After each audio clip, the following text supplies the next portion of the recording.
Previously on Quest Friends. So what is it? The cloud thing that we woke up.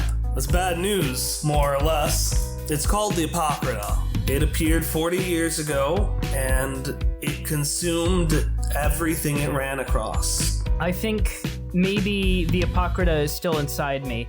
All right, change of plans. We sacrifice ourselves. We've never had an opportunity like this before. If the Apocrypha is spying through you, we can spy back. I don't want you to go, though. It's funny. With all the excitement, you didn't even realize that the sun was setting.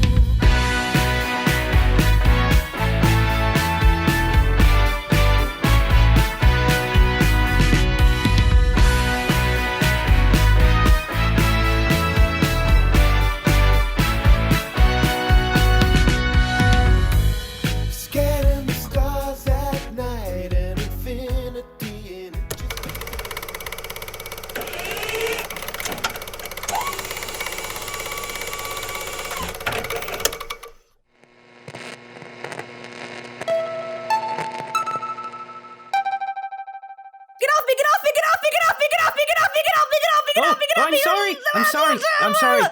It's okay. Hey. Oh, it's okay. You're safe now. Shock? Yeah, it's me. I'm so sorry. I didn't even know that you weren't okay. I thought you were just sort of wandering around on the ship, but then Vera had you, and I... Are you dead? No? And then, before you can really register, there are two little robot arms around your torso, and his face is in your robe, and he's going... I thought they were gonna kill you, and I was like, wow, that sounds like a really easy thing to do. So I was like, better skedaddle, and I had your staff, and oh, biscuits, your staff! No, I've got that. That's fine, too. But Shock will return the hug, startled. What do you mean you have your staff? Oh, there was this whole fight on the roof of the airship. I feel like you would have loved it, but you were not operational at the time, and she dangled you and the staff off the edge, and I had to grab onto you, and we just sort of climbed our way back up, and we fought Vera. Who's Vera? Oh, is that Gym Lady? Yeah, Gym teacher. Lady! Yeah, she hit me with a car. I got punch buggy. After a second of awkward silence, Ness is gonna, scuff the ground with his boot a little bit, because he doesn't want to say what he's about to say, and then he's like, I'm glad they weren't good enough to kill you, because that would have been a bummer. Oh my god. That was very good. Okay, so it's a few hours after prom, long enough for all of you to take up to your 1 hour healing, but no more. A few things have happened since then. Obviously, as we just saw, Shock has fixed up Ness, and Ness has fixed up some of his emotional baggage. Who knows?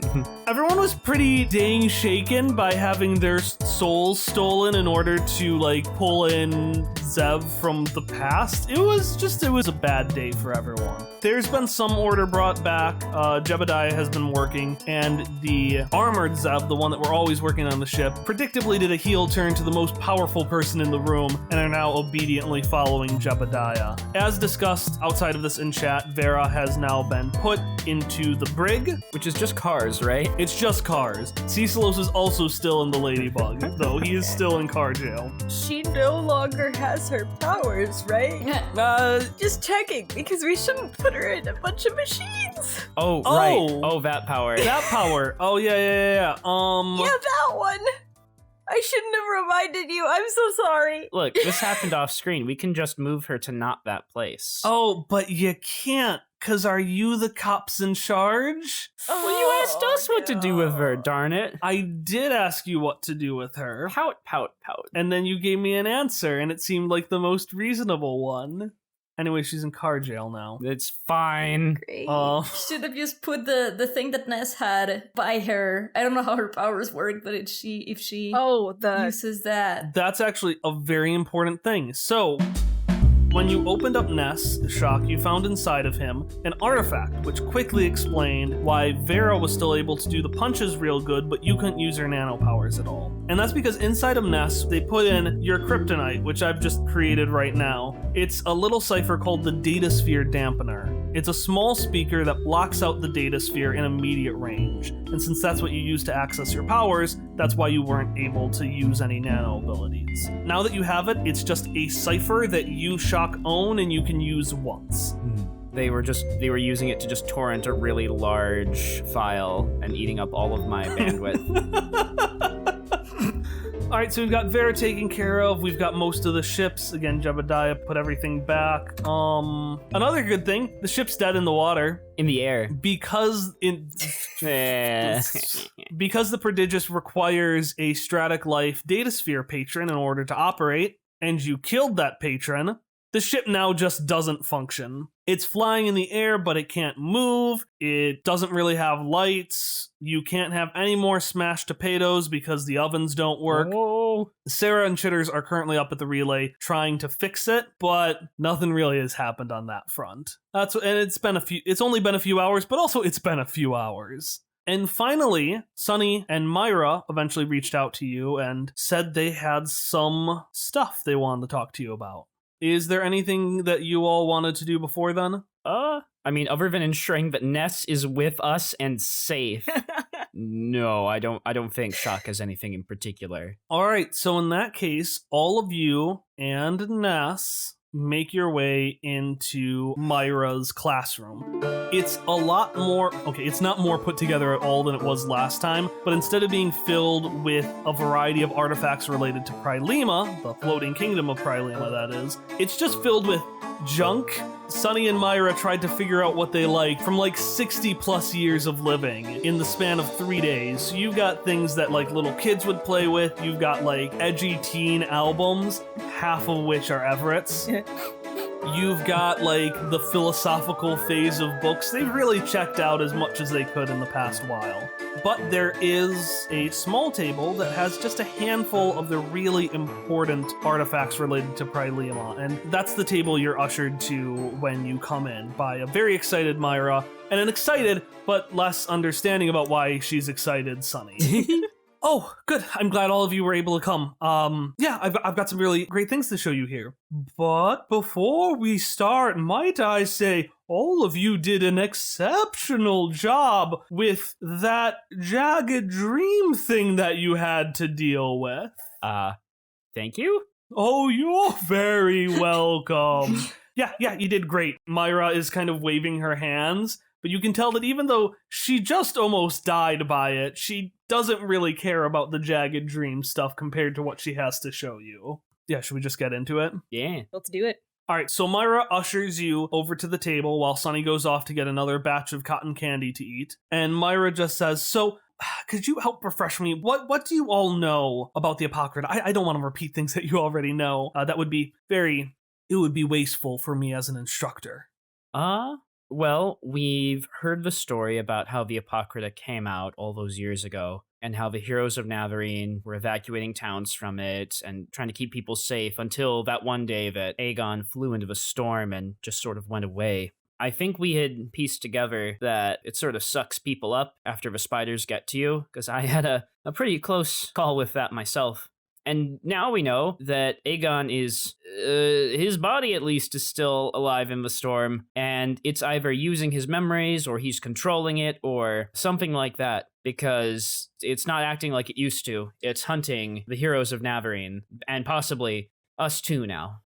I'm sorry. I've been on this boat for my entire life, and I'm only just now hearing about clouds of spiders? What the fuck, man? Why didn't you tell me? I've been bored this whole time! I'm sorry! And we're fighting spiders?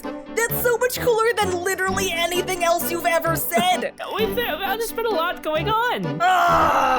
Ness stomps off and starts opening books at random. They didn't have their memories. We were trying to help them. So Myra, who had shared a kind of concerned look with Sunny when you had mentioned that it was now potentially using Aegon's memories to hunt down everybody else, upon hearing that Ness wants to know everything, and just really excited about a youth who wants to learn, just immediately breaks into a diatribe about all the things that the Apocrypha does. Ness just nods while she's talking, goes, yes, that makes sense. Yes. Spiders. I am very smart.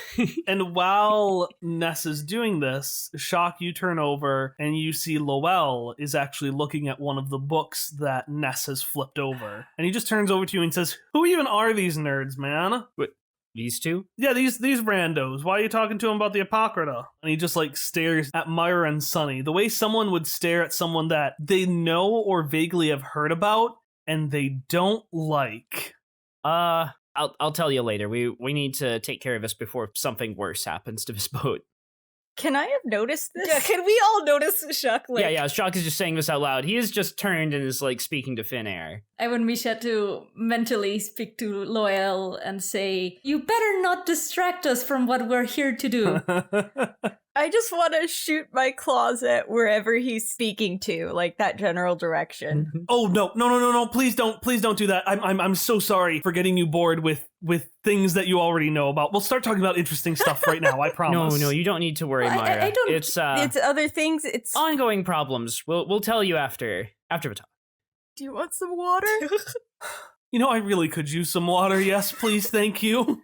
I would get you some, but I don't actually know where it was. I just thought it would be soothing to say that. I could have my ant friends go search some water, but it would come in little droplets, so to fill a glass, it would take a really long time. But if you're patient enough, I can bring it to you. Can Shock notice a glass of water nearby? Roll the perception check. Hallie, you're not allowed to tell him. Yes, you I notice. can. You notice a glass, but it's not filled with water. So Sunny helpfully comes over, grabs some of her cloud, and just like wrings it out like a dish towel. Ew. So bits of rainwater fall Ew. into it. This isn't what I wanted. And then so Myra will take a big sip of water. We weren't ready when the Apocrypha hit 40 years ago. There are strange things in the steadfast, stranger still in the beyond.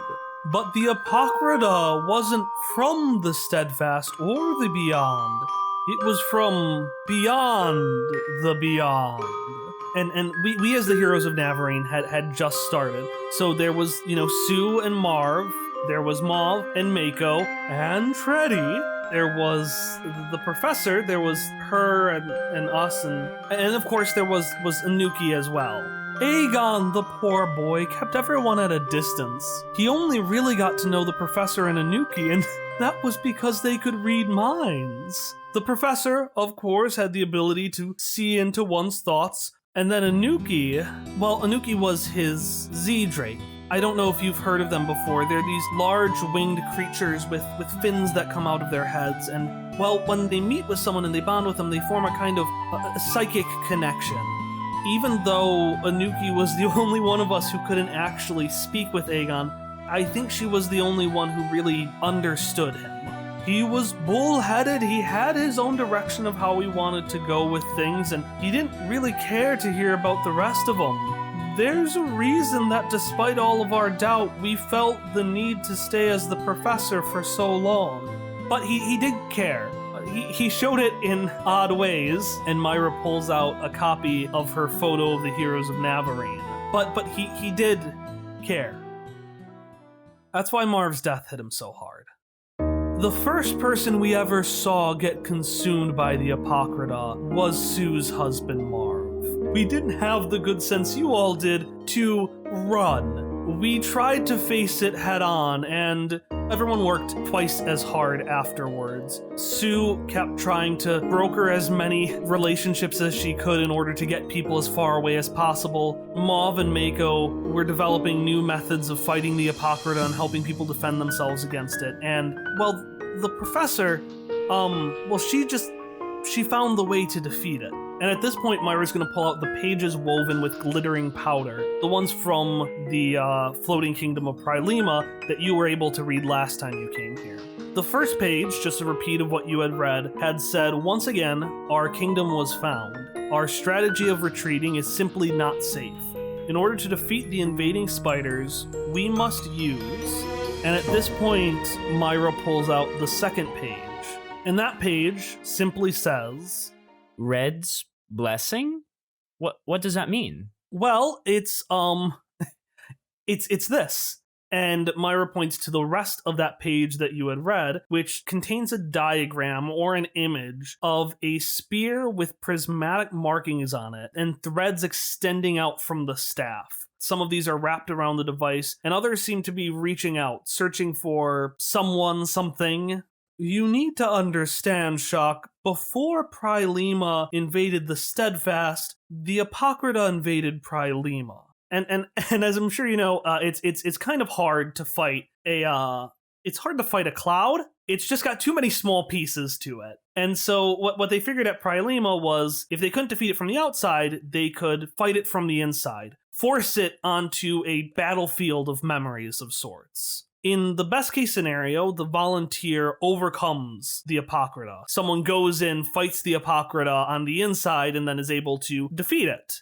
And in the worst case scenario, they're consumed, but this entity, which had been spread out so many different places, is now contained in a single body. It has a nexus, which will be an easier target for the next fool who needs to use Red's Blessing. So Red's Blessing allows you to go inside the cloud? Yes, but in a less physical way. Physically, anyone could get inside of the cloud. They probably wouldn't survive it, but they could get inside of it. What the blessing does is, and Myra points to the cords first and the spear second. It's able to get you connected, and she points to the spear tip, to it.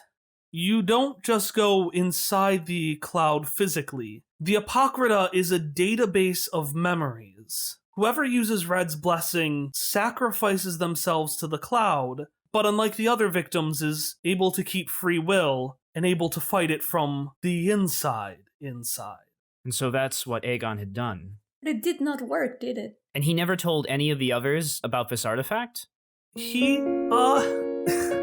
I like to say he meant to, but I think that's some false memories coming back to us. No, we had told Aegon about it. The professor, something should have been said, but then we got to Bodrov and it came to a head. Suddenly, we either had to flee while the town was destroyed and find a way to use the artifact, which was presumably somewhere in the cloud, or Aegon, who had the tenacity and the stamina to make it there himself, could hunt down the blessing in the cloud all alone. The issue with Aegon, that boy couldn't handle not saving everyone, and he didn't consider himself part of the everyone. Does this blessing work just in a one-way fashion? If Aegon is trapped there, assuming there is something left of him there, is there a way to use this to reverse the process? To do it without also defeating Aegon? And it's at that point that Myra and Sunny share the concerned look again. The one they had when you had first mentioned Aegon. Shock, can we ask something that's potentially a bit uncomfortable? Sure. What happened when you were taken over by the Apocrypha? When you were taken over in full?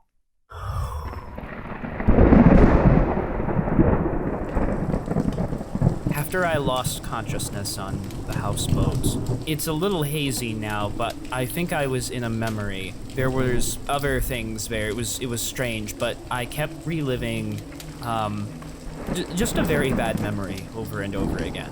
And I didn't know how to get out. But then I guess I must have gotten the serum from Mako because at some point I did wake up again. We didn't have the serum yet, but we got you out. Oh, right. What did he do to cure me? Nothing. Ellie beat the shit out of you, and he stuck feathers in your mouth. It was very weird. Wait, you did what to cure me? Nothing. In response, Myra just is really excited about having a theory that seems to be going right. Is just like, yes, that's exactly what happens. And Sunny, who can read the room a little better, interrupts and says, Sue's no longer with us, is she? Shock will shake his head. Hopper's also shaking his head. She was taken by the Apocrypha. And suddenly the chalk on the wall that Myra is writing on just stops abruptly. And Sunny pipes in and just says, memories work a lot like threads. They live by the relationship that they have with each other. And in order to access memories, you need to have other memories to access from, and there's always a memory, a nexus point, the most important memory, from which everything else is most easily accessed. The victims of the Apocrypha don't die. Instead, they end up looping in that memory, unchanging, over and over and over again. And Myra, who hasn't turned from the wall, says, it traps them in the world exactly like the one Aegon wanted. One where everyone is safe forever. There's no parading in and saving Aegon because he's willingly piloting the Apocrypha. You can't save Aegon because he's convinced he's saving everyone else. That's because I am. Shock. Shock? Who do you want to give your other GM intrusion point to? Who is below 3 points of experience right now? I have 2. I will give it to Hopperscotch, because it will not be going to waste. Okay.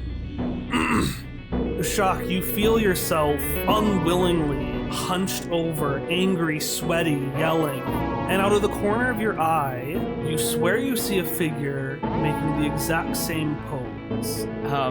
Is Shock able to turn and look at Lowell, or is he still not quite in full possession of his body? Yeah, you can look over to him, and you can see that he is just staring daggers at Myra and Sunny. I had to do it. You have to understand. Nobody could understand. Why could I tell anyone? No one ever understood anything. Shock, you have to tell them. I was kind of wondering if this was who you really were, buddy. Do they give you fancy names when you join the Angulan Knights? Aegon Stormbreaker? And he just turns to you, angry and betrayed, and he just says, hey, Shock, do you hear rain? And suddenly that's when you all hear it. Pat, pat, pat, pat, pat, pat, pat, pat, pat, pat, pat, pat, pat, pat. Sounds like a little hailstorm. And as you look out the windows, you can see these very large droplets, except it's weird. It's dark, so you can't really see them well, but they're even darker than the darkness of night. These little big blobs hitting the side. And can everyone roll speed or might defense? Great. 10. 6. 13. 15. I'm trained. Who got the 6? Me. Tom. So everyone else, you are kind of maintain your balance, while Shock, you're just flown to the ground and kind of slide across the floor. Whee! As with a large crunch, and in fact a series of them, you hear scraping of almost glass as it seems to slide itself inside of the Prodigious. And Myra just turns, well, I guess it was following us. And then suddenly they both hit with realization and they say, wait, it was following us! And they bolt out of the door. Oh boy. And as you watch them run, Shock, you notice that Lowell is no longer there.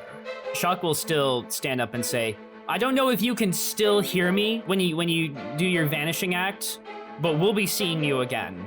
And then Shock's gonna turn to Ness and say, well, friend, you wanted to deal with some spiders. You're here now. Also other things. It's a real fun time. What just happened? The guy who's controlling the swarm that we're trying to stop is also in my head from the time that one of the spiders got inside my body. So I didn't die, but they're spying on us through me. Wait, you got someone in your head? And I'm gonna roll that, just to keep action moving. This has been happening while you've been running. Oh, yeah. Following Myra and Sunny in their direction. And Sarah and Chitters have just caught up with you and are now speeding alongside you. Sarah, you were outside. What's it like out there? Well, there's, big thing. Lots of green lines in it. Hit the ship real hard and seems to be choking it. Are you okay? Are you and Chitters okay? Are all of you okay? For now. Ellie had got, when Sarah showed up, she'd, half turned to, go hug her in relief and then was like, nope, could have tripped over herself a little bit. It was very noticeable. Well, I mean, you guys fought the Jagged Dream. It can't be that. Oh, that is big. And you have all made your way to the captain's gondola, where you see Myra and Sunny staring down through the broken glass, the cloud.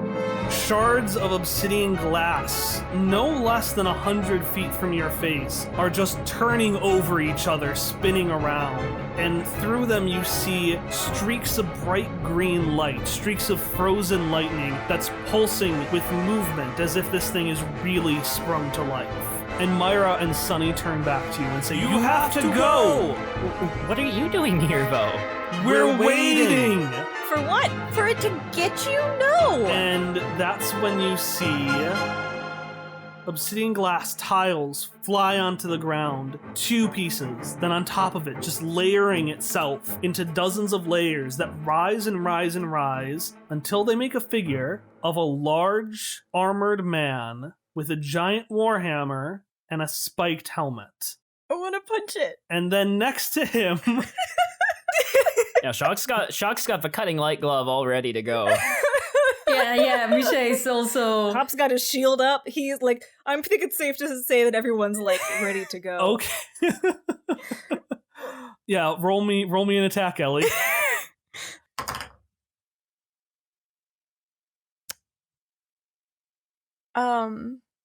So I rolled a 1. Oh no!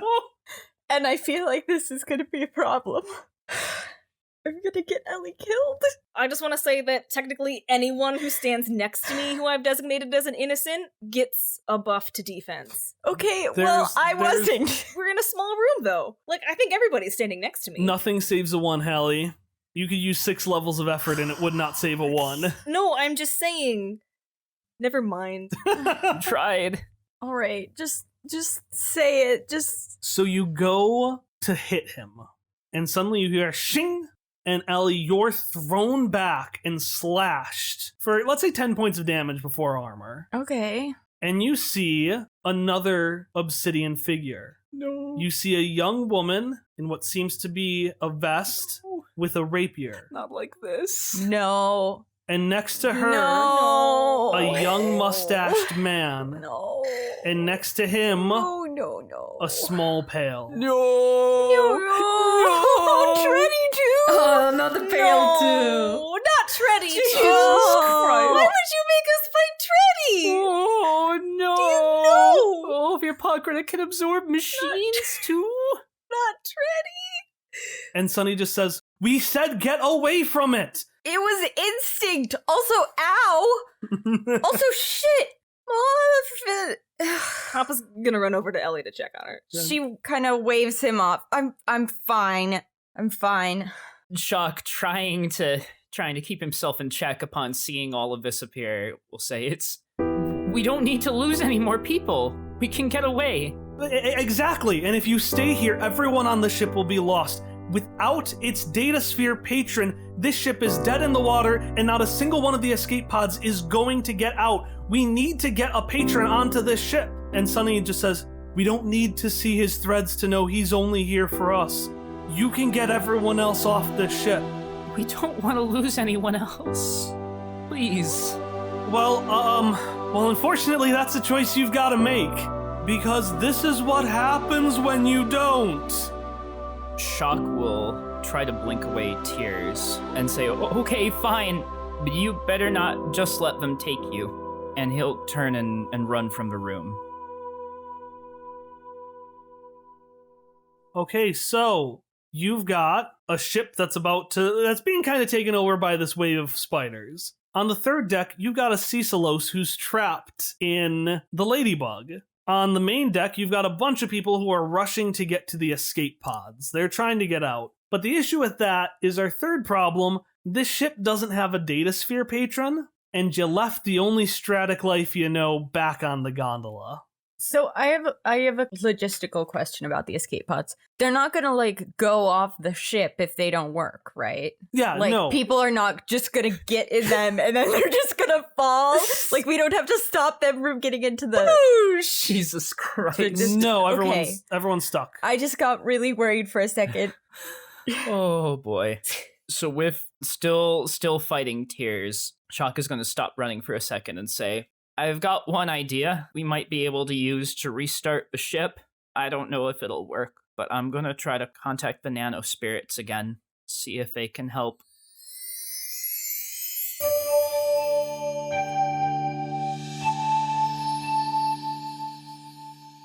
Oh, hey, Shock, nice of you to call us when everything is falling apart. I'm sorry.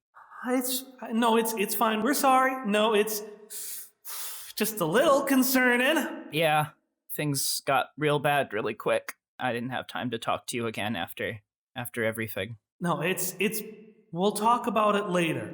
Are you able to function as the patron of this vessel as well? Can you reactivate it? Shock. Yeah, we could be the patron, but we're not just gonna leave you in the middle of a cloud of spiders. Well then, do you know any other way we could get this vessel operational? Because if not, we're all doomed regardless. And there's a real long sigh. Yes, we do. They're standing right next to you. So Shock is going to turn to look at Misha Jarvis, who is presumably also there in the hallway. I would assume that Misha is actually standing next to Shock, because otherwise it would be... Yeah, I think we all left the... We see that thing in the anime where you turn around to look at someone and then there's just a blinking outline of where they used to be. Like, what? Misha went back in to fight Aegon. Misha would have, but... Shock will say, Will they know what to do? Shock, they've been doing it for years. They're doing it right now. Okay, then. So Shock is going to sigh and say, okay, we'll figure it out. Thank you. And with that, the line will be ended, and Shock will turn, and this time out loud, actually, for the benefit of everyone else here, say, I spoke to the nano spirits, and they think Misha Jarvis can function as the patron of this vessel. Me? But how? I'm not entirely sure how to do that. Are you sure they are correct in their information? I don't know if they are or not, but it might be our only chance to get this thing working again. I'm worried that whatever that thing out there that's been messing with you is some kind of stratic life. And maybe you are too. There's a lot we don't know, but if Ezra could use his powers on you, then maybe it's true. I suppose I can try somehow. I apologize for not remembering enough to understand exactly how to do this in case I can, but I will do my best. And I guess I could maybe data sphere search some way on how to become a patron as a Stratic Life member. How to become a patron? Well, that's easy. You just go to... Don't do it!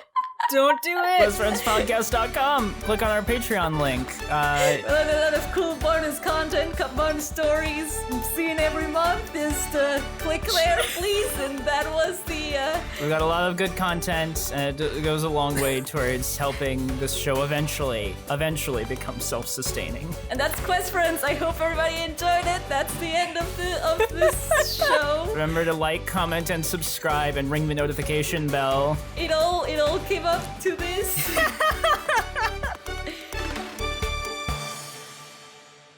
Anyways, so you search up how to be a patron, and what you get back is basically that a Datasphere patron can form a bond how they wish, although it is significantly harder when the relay isn't as strong or when you're further away. For someone like you who has never tried before, you seem to get the impression that you need to be physically next to the relay itself in order to have that connection made with the Prodigious. Okay, Misha will say that then. Well, I seem to be getting the impression that if I'm able to do this, I need to be right next to the relay. I believe I will attempt to head there and do my best there. You're going to need some protection outside the ship. We don't know how many of those things are crawling around outside. Yeah, you shouldn't go alone. Referring back to our trusty map of the Prodigious, the escape pods are on the main floor, right? Yes. I think we might need to split up in order to start gathering everyone near the escape pods, and at least in one concentrated place, so if the Apocrypha gets in, we can at very least protect them from it. Well, I can probably muscle in there and try to get people moving. I am, I guess, technically a professor, and also I murdered someone in front of them. So listen to me.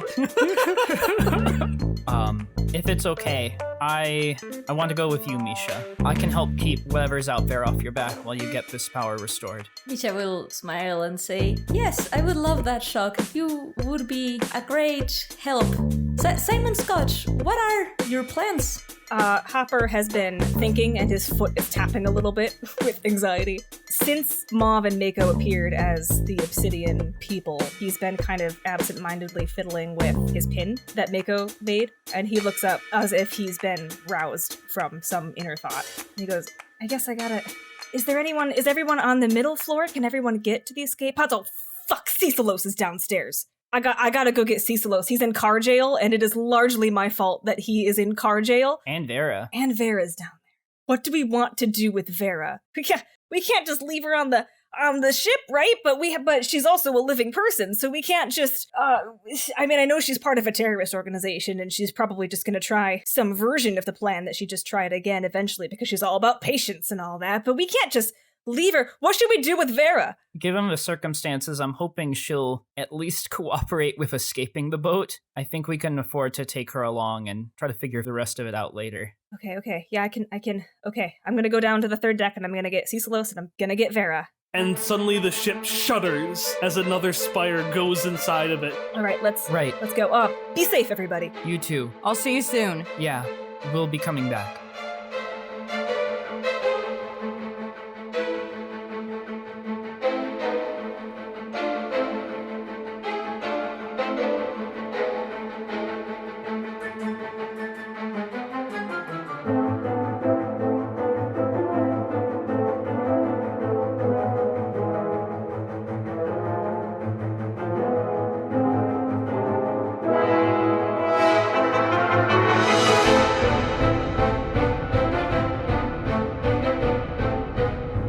Hello and welcome to the announcement break for Quest Friends episode 55, Crime and Courtship part 19. I am your GM Kyle, and our intro is Friends by Miracle of Sound.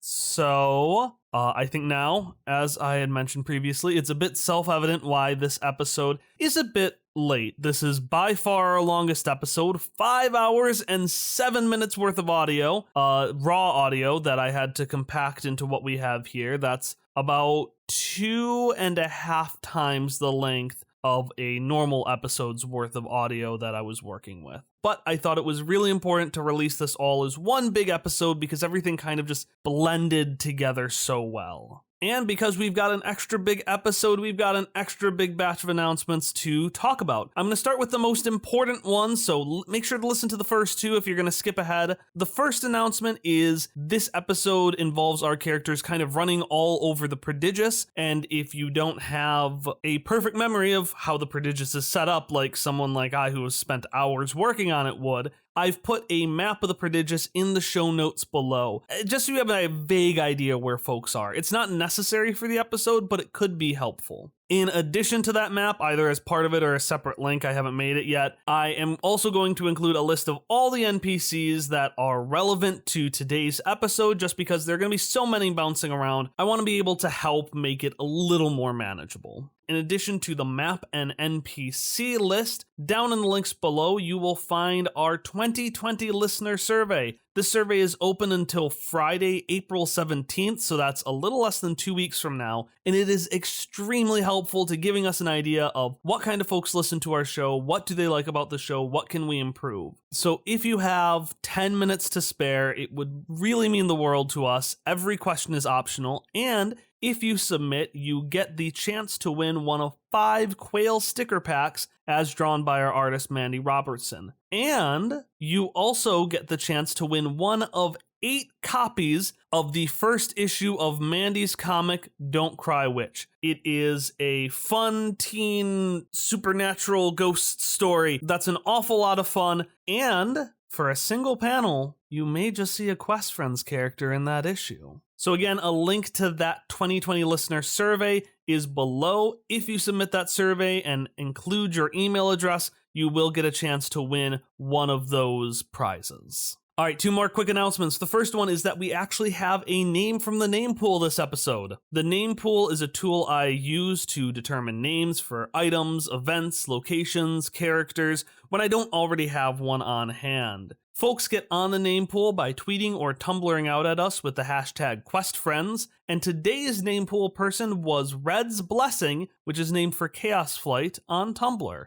Thanks so much for talking about us online, Chaos Flight, and I hope you enjoyed your name being on the show. And finally, this is the last thing. Tom and I have been streaming a lot more. We've been inside. I normally travel, but now that I'm home, I might as well do something when I'm not editing. But you can go check out our social medias if you want to learn about our regular streams. The one I want to talk about now is that starting this Sunday, April 12th, at 2 p.m. Central Time on every Sunday, I am going to start playing through the hero story of Sonic Adventure 2. This does have role-playing connotations, I promise. But yeah, so if you want to just hang out on a Sunday afternoon, I figured that was a nice, lazy time. Check us out on twitch.tv/questfriends while I'll be playing Sonic. So that was our 4 things for the day. Map of the Prodigious, 2020 survey, Red's Blessing, and Sonic Adventure 2 stream. Thank you so much for your patience while this episode got out, and I will see you for our next episode titled Misha's Memory Part 1 in 2 weeks on Monday,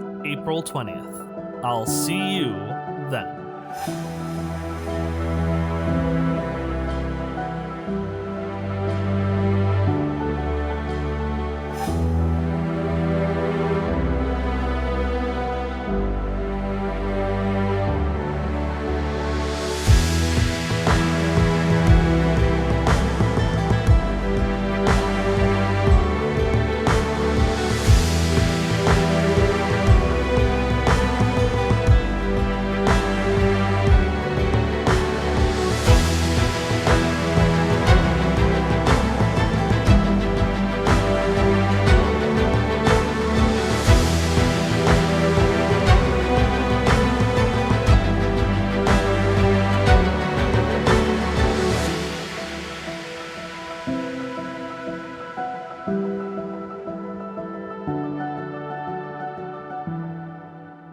Ellie, you rush towards where the escape pods are. It's hard to see people through all of the pipes of the mail tubes, but you do make out a vast majority of the students. There's a whole lot of clamoring. People are trying to get into the escape pods while being pushed back by the 2 armored Zev, and Jebediah is like, everyone, please be quiet.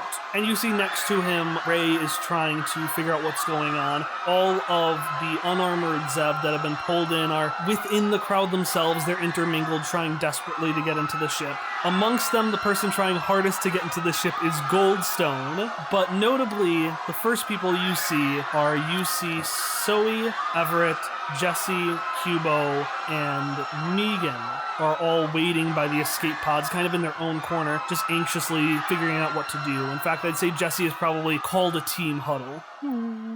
All right. Can I rule that Goldstone is trying to get onto the escape pods in between where Ray and I are? Yeah, I mean, Ray's right next to Jebediah trying to figure things out. She's trying to keep order as well. And he's like pushing past all of the students. God. Trying to make his way to the front. Fuck Goldstone. I want to grab Goldstone by the collar and drag him towards Ray and Jebediah.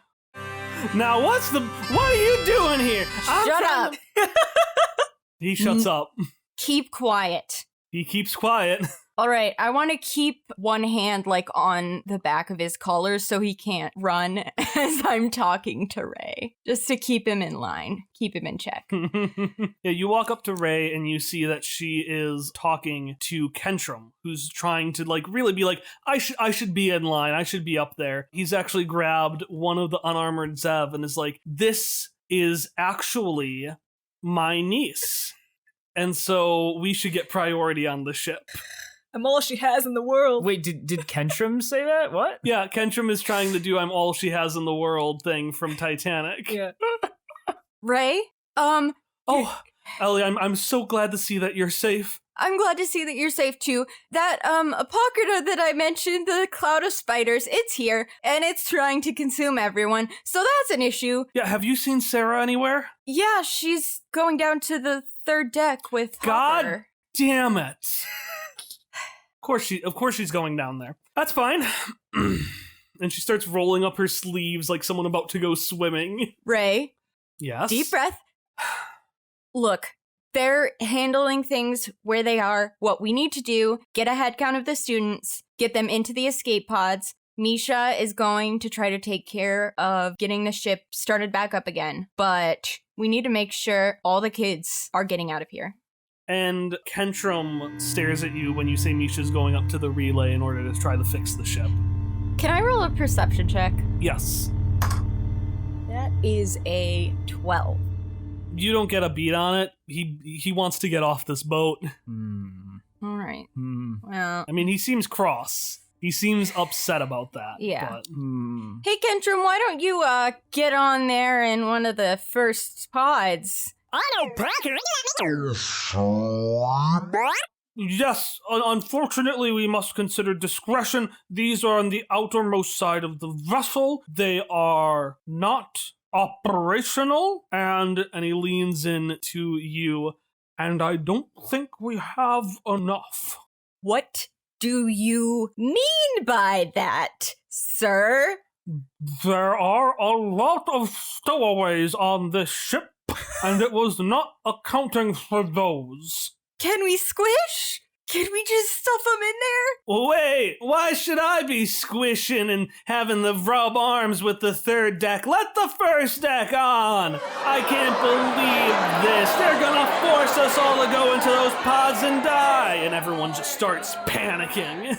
And at that point, we're gonna move forward to Shock and Misha. You are in the courtyard, and there are a series of staircases that lead up to the observatory, and from there you can get onto the top of the ship. By the way, I forgot to specify, Ness also goes with them. Oh, yeah. Okay, so Ness, Misha, and Shock. And it's a bit difficult. You can see the full breadth of the storm from where you are, because it's this big window. And occasionally, bits of the cloud have, gone through the windows and created these, spikes or, tentacles that have slammed onto and grabbed the ship at the observatory. Yeah, and in fact, roll me 3 speed defenses. Both of us? Yeah, Am I able to activate my resonance field? yes. Okay. In that case, I'm going to spend a level of effort on each one of these. A 12, a 13, and a 12. Oh, A 13, a 15, and a nat 20. Nice. Each with a level of effort applied on them. okay. As you're climbing up, at various parts, the ship starts falling apart. So at one point, the floor caves out from under you, and you're able to deftly jump on top of that. At another, another tentacle slams in right by your face, and you're able to dodge underneath it. And in the last one, you can see that it occasionally tries to make soldiers, so some of the slitted glass comes in to make a soldier. But you, Shock, identify that quickly, and you're able to actually control the way it's making that shape, and it just makes a little ladder that you're able to climb higher up on. And that'll be your nat 20. Nice. If Shock isn't holding him, and if he wants to, because he's way smaller, I want Misha to be holding Ness while trying to go up. Yeah, Ness was really excited about the spiders earlier, but then seeing them, he's not as fond of them. So he actually will already be trying to clamber on up to anyone's shoulders because he doesn't want to be on the ground. Worry not, Ness. We got you. We won't let you out of our sight again. We'll be careful, but also don't let the spiders touch you. They can hurt machines as well as organics. They can hurt machines as well as organics. Ness will kind of scooch in to Misha's shoulders a little bit more. And he'll say can you feel them? I mean, I kind of did. I don't know if the experience will be different for you. I could feel the beetles. You'll probably feel the spiders too. Fuck! Fuck! Fuck! Fuck! Hop, you and Sarah are down on the third deck, and she is looking at the runners, which she usually attaches her wheelchair to move around. And they are just completely busted. They're cracked all over. No.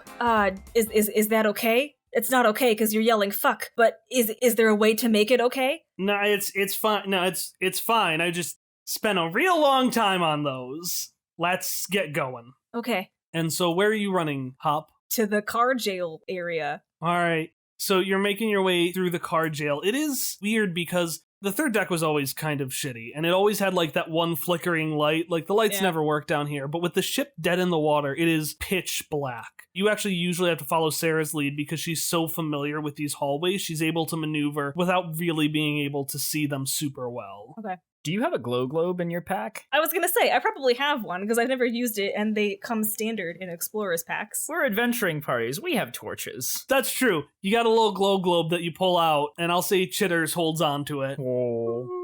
Which does block about half of it because he's about the same size. I imagine it looks like when a Pokemon brings you a ball back in Sword and Shield, where it's just like on their back if they don't have like arms to be able to do anything with it. And you're making your way through the hallways, and Sarah's just murmuring, this is not good. Oh, because if they get off, but then this happens, and then I don't know if we can do that. Sarah, and then, I know that every part of our situation right now is bad, but what specifically are you talking about that's bad? don't worry about it. I'm figuring it out.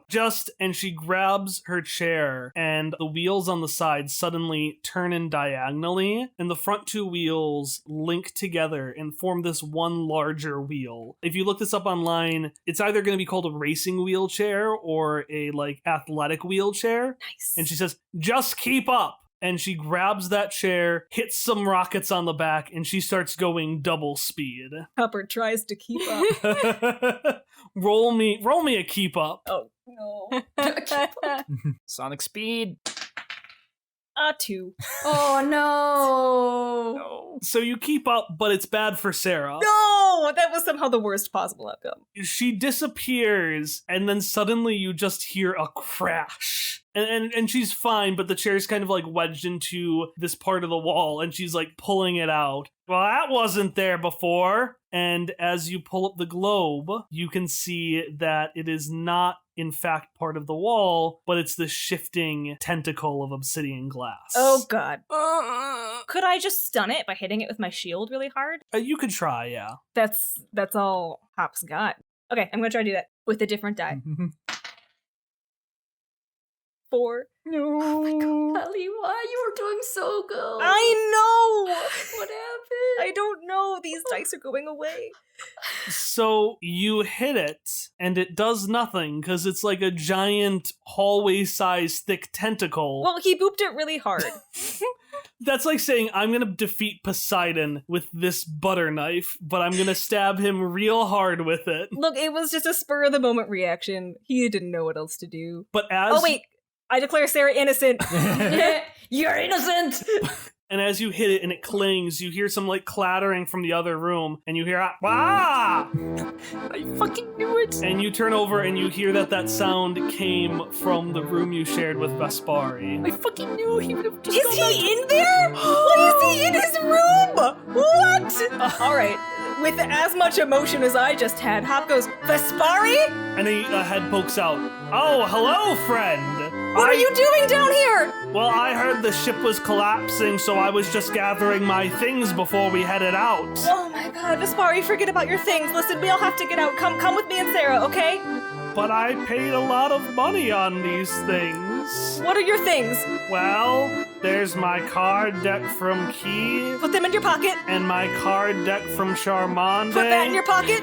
And my card deck from Eeg. Put that in your pocket. And my card deck from... Do you need more pockets? I have pockets. Jesus fucking Christ. And just like Hop, everyone is screaming on the main deck. The only person who actually isn't saying anything is Sir Kentrum, who is very quiet. And there is that little corner group huddle that's being led by Jesse that also is not yelling. All right. And the Zev have also started to get more aggressive. They're like pushing people back, and they're like grabbing people, and they're getting pretty violent, honestly. Jebediah, you're in charge of the Zev, right? So I have been informed. Can you get them to do stuff? I can try. Please, stop that. Stop that. And you can see one of the Zev has actually grabbed somebody and is like grabbing them, dragging them screaming away from the room. And Jebediah is just following, stop that, stop that. Stop being useless! Ellie's trying to decide whether she should try to control the Zev or whether she should go check on the kids doing something maybe sketch in the corner. Goldstone? He just stares at you. I'm gonna let you talk now, but you can't be screaming about how you need to get off the ship first, or I will stab you. That's nice. All right. I'm gonna have you scream something else instead. Again, or I will stab you. Understand? Nod. You're nodding? Okay, great.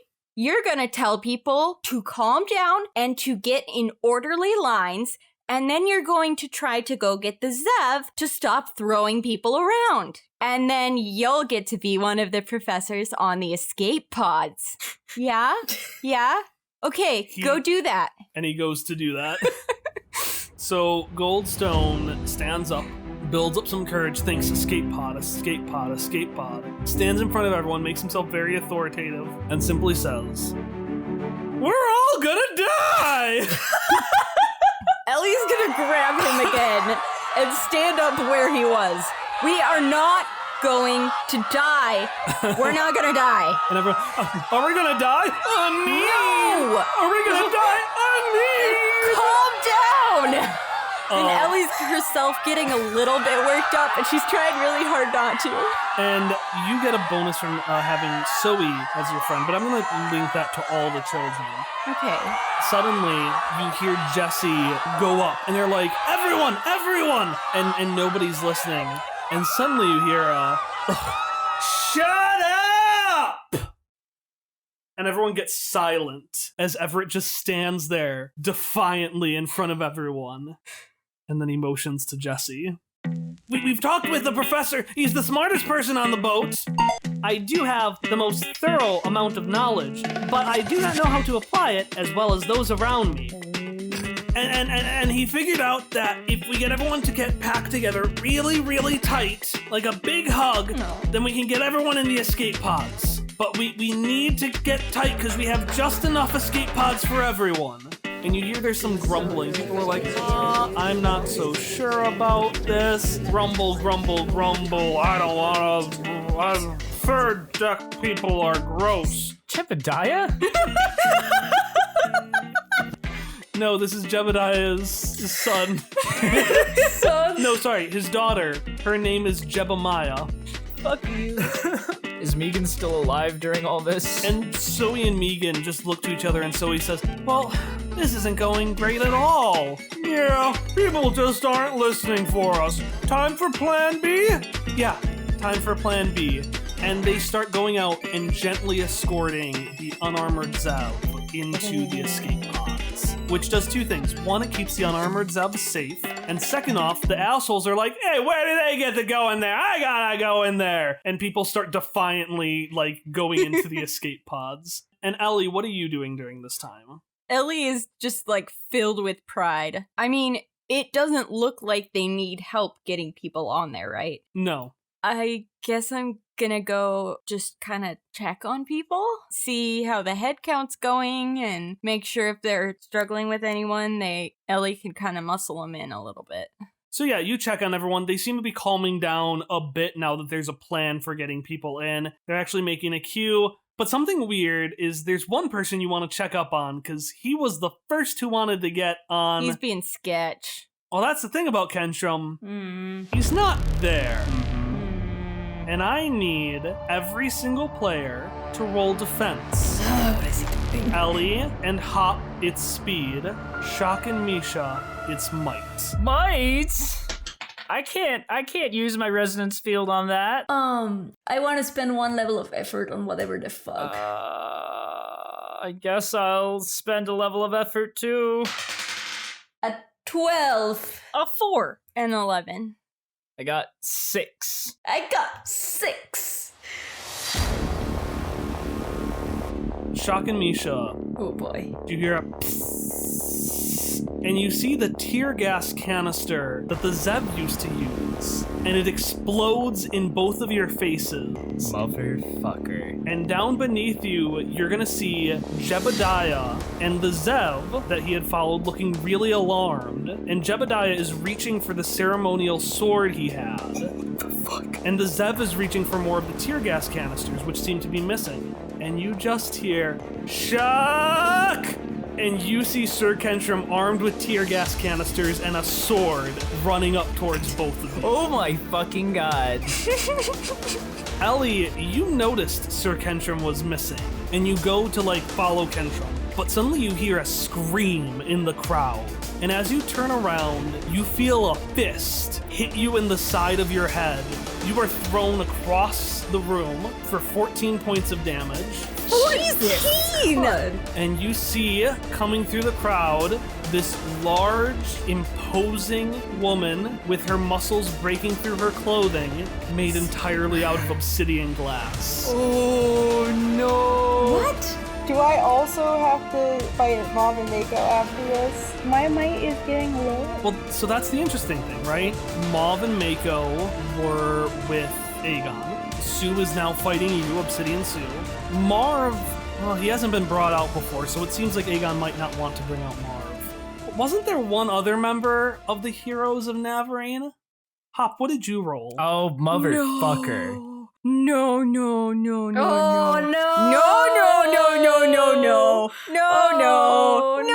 No. No, not this. I rolled a 4 without any effort, but I am trained. It's got a shield. It's got a I shield. have a shield. Yes, a shield. You see my face. So Hop, you hear some trembling underneath you after you're finally done with Vespari. And you hear this horrific scraping as it seems like something is trying to chew through the Prodigious itself. And finally, you are knocked back for 14 points of damage. Jesus. As the gnawing and biting face of an obsidian Z-Drake bursts through the floor. Jesus. And Anuki slams into the hallway with an outpouring of spiders gushing through the newly created hole in the Prodigious's hull. Okay. 14 was all of my might, Oh god. but I'm fine. Was it just me who got hit by the Z-Drake? Yeah, the other ones are fine. Cool. Good. Hop's gonna die. That's fine. Does Hop die here? He's not gonna die, right? He's not gonna die. You're not gonna kill off a player character, right? Well, we'll find out later. Ellie, I think it's good to start with you. So you're in the crowd, which is now scattering, and you've got Obsidian Sue in front of you, ready to take another strike. Do I have time to yell something? Yeah. I just want to yell to everyone who had kind of taken charge. So Ray and Zoe and Megan and Jesse and Everett. Keep control of them. And I want to turn back to Sue. See what my abilities are. I would like to... I want to use my chair. Okay. And I would like to put a level of effort in. Okay. You're so pleased with yourself that I'm really concerned. He has good reason to be. It's a 16. Describe how you hit her and how much damage that does. So Ellie gets her chair back over her shoulder. And is there another word for swing? Because I feel like I've just been using the word swing. She clobber. Yeah. And it does 10 damage. You hit her, but she doesn't seem to feel it much. The glass almost seems to adjust and cushion some of the impact, causing less damage to happen. But you do hit her hard, and you kind of push her back a few feet into the crowd. No! I don't want to push her at the crowd. She's gonna do the same thing regardless. Okay. Don't worry about it. I'm very worried about it. Which all scurries away, except for one poor Aneen, who she just picks up and throws at you. Not the Aneen. Aneen! Can I, catch it? Yeah! 15. So the Aneen comes at you, hits you hard in the chest, and just both of you fall over. You take 10 points of damage. 10? And so does the Aneen. The Neen will be fine. He's going to live, but he did. What the fuck? Oh, What the fuck? Kyle, why? What the fuck is the matter with you? No! Can I X-card that? That's a little too horrifying for me. What is this Ryuji plot? I don't like it. Okay, is it right if I break a bone? Yeah, some broken bones. Yeah. Alright. And the Anin is alive. He's fine. But you did, like, break some of the bones in his wrist, so he's not going to regionals this year.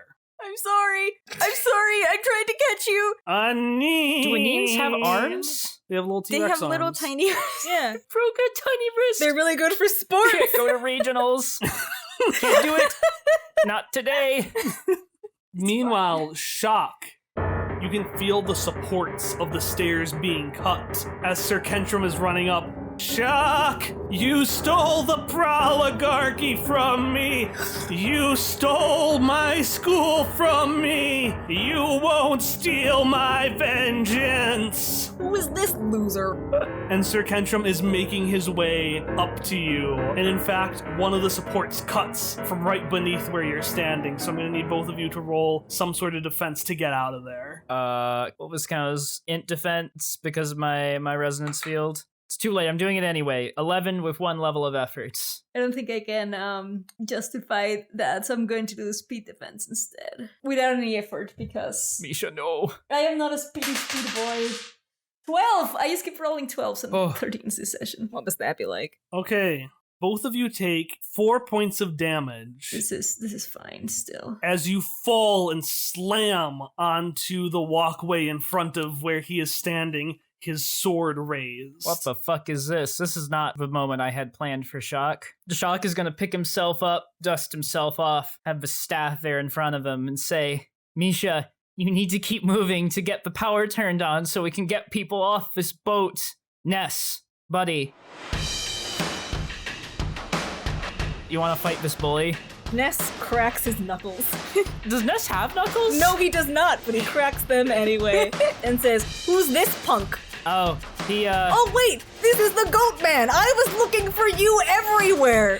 Glad to see you're a fan. Sorry, I'll have to kill you.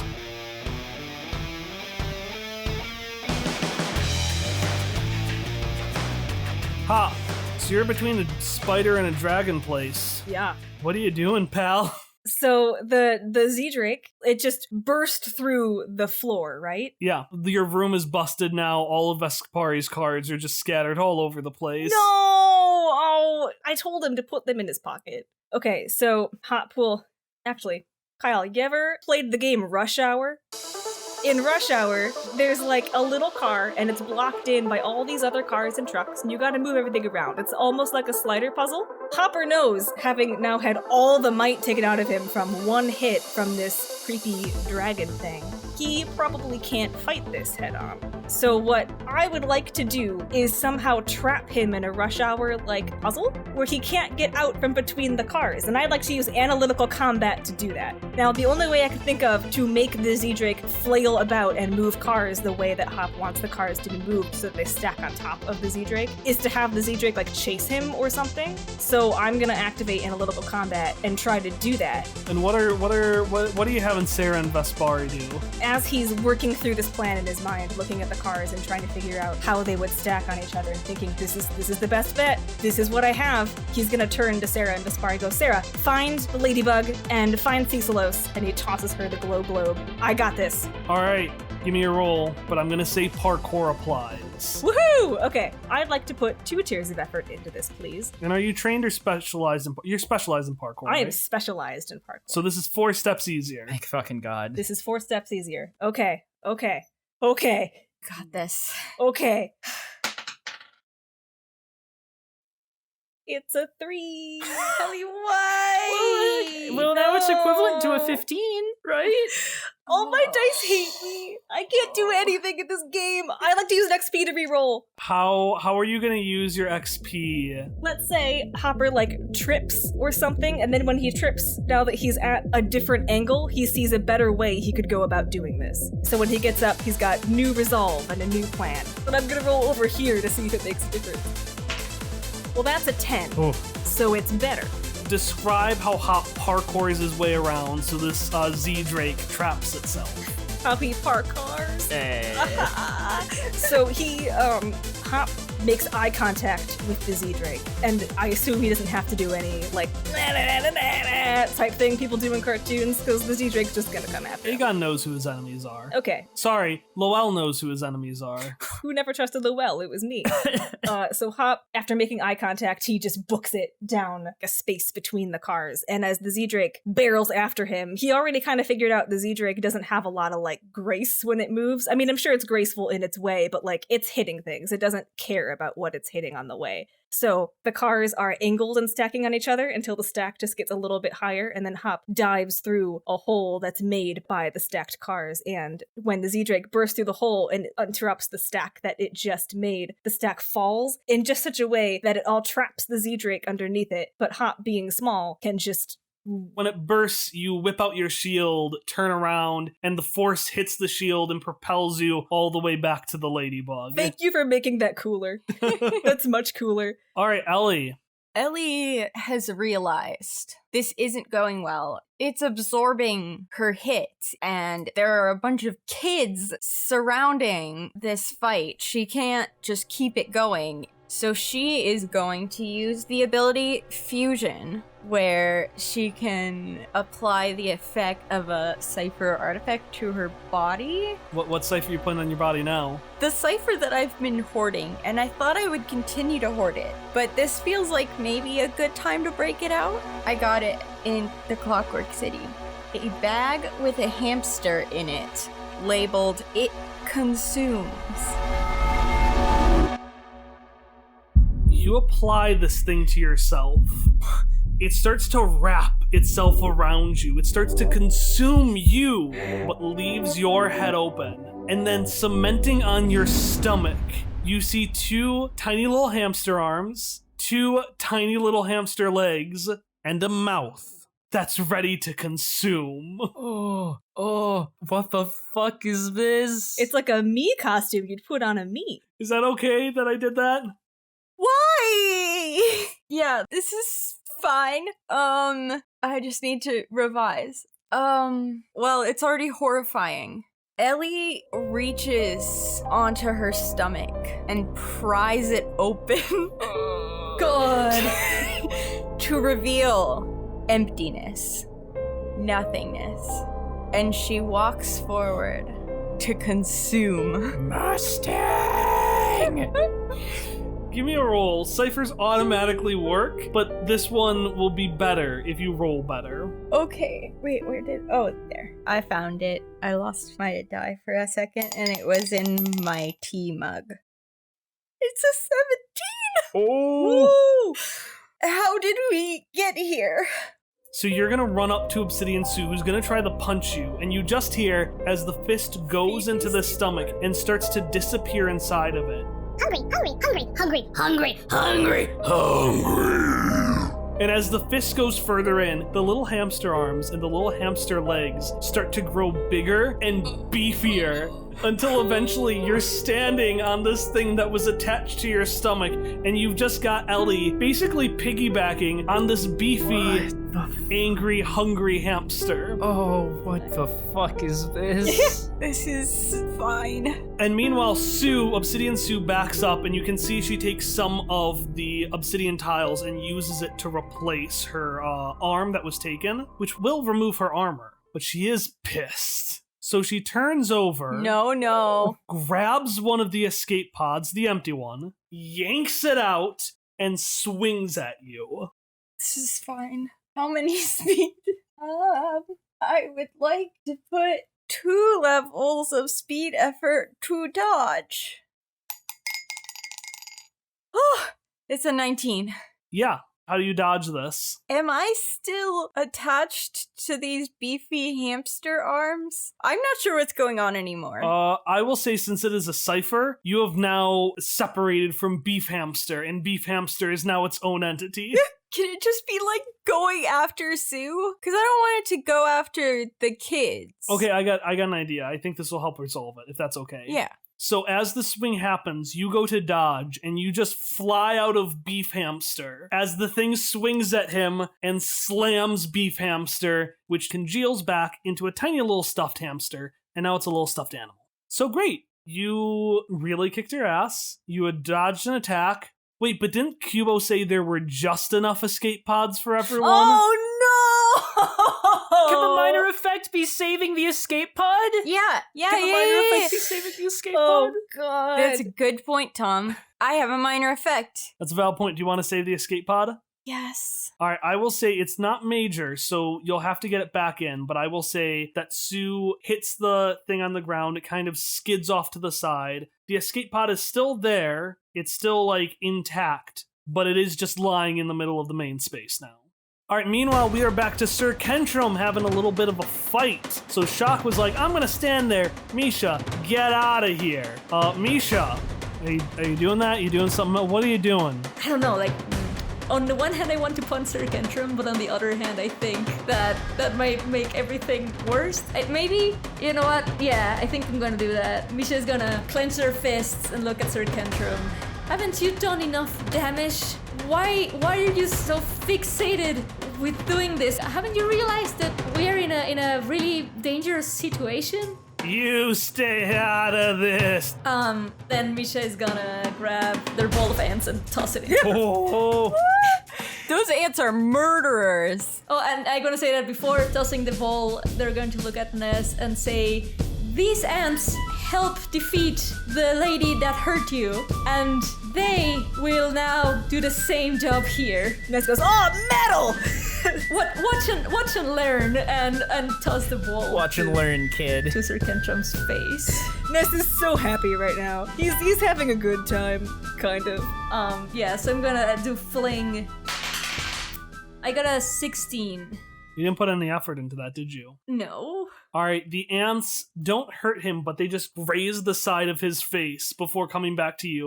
And he's like, ow, what the hell? And Misha is like, this is just the beginning. Take it from there. And then Misha's gonna try and book it. This is just the beginning. Turns it. Shock and Ness, it's time to kick some ass. Remember, Ness will provide a asset to any attack Shock does. Yeah. Oh yeah, anyway. Shock wishes he had had more time to practice this sort of maneuver with Ness first, but he's like, alright buddy, let's try this. So Shock's strong last staff is rotating around him per the resonance field, and Shock is going to place Ness on the staff and then use it to like fling Ness directly into Kentrum's face. Ness bowls himself up like an actual cannonball for maximum impact. And then while Ness like gets on board of Kentrum and just attacks him, Shock will rush forward and try to like lock the staff and the sword together. Because of how I'm doing this, can I roll intellect when I make the attack? Since I'm like flinging it, but it's esoteric powers. Yeah, but the staff isn't. I guess if you're magically stopping his staff with your staff, sure. Use intellect. Okay. It's 2 steps easier because of my effort and because of Ness.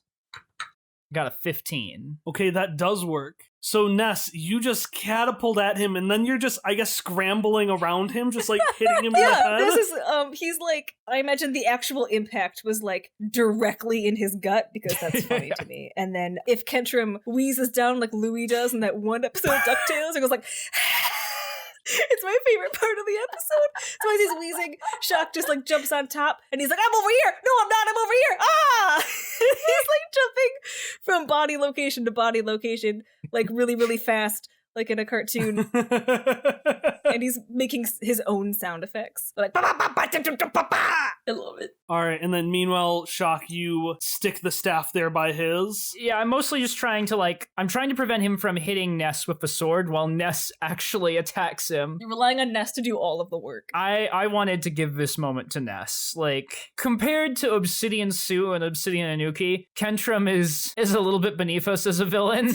But I feel like this is a perfect time for Ness to show someone what he's got. That's fair. Hey, Kyle, this is important to me. What is Kentrum wearing? I guess his prom outfit. So, like, he's got an ascot for sure. Like, he just looks like Fred from Scooby-Doo, probably, but, like, with a shirt that's way too tight. I want to steal his ascot. It's stolen. Woohoo! Somehow in the middle of this battle, Ness is going to fashion that mascot into an eye patch because his eye got shattered, and let's just rule it wasn't fixed because he wants an eye patch really bad. Even if it was fixed, he's just gonna do that. Yeah, can I roll that it was fixed, but Ness is like, oh yes, finally to fix that eye you never got, but it works just fine. I'll never see from this eye again. This is my life now. Meanwhile, Misha, you are making your way up. You're pretty close to the top, and you get to the very top, and you get to the ladder that's gonna take you up to the relay. Here's an issue, though. Last time someone was at that relay, bad things happened, so it's locked. It's locked. Well, No! that's fine. Because I don't have any lock-picking things, do I? So is it locked like with an actual like lock pad, or is it an electronic lock, like a thing with a keypad or something? Let's say it's a manual padlock that has an electronic key code to it. Well, because I have an ability called Overload the Device, where I can infuse a power device of level 3 or lower with more energy than it can handle. It affected, the device is destroyed or disabled for at least 1 minute. So I can try and basically explode this thing so that I can open it and the lock doesn't. Yeah, I like to imagine that Misha climbs up and goes to like push it up, sees the like thing, and just sighs at it. And it just fizzles, has a little mini explosion, and falls to the ground. Just roll their eyes like, oh, and then like just explodes as Misha is doing that.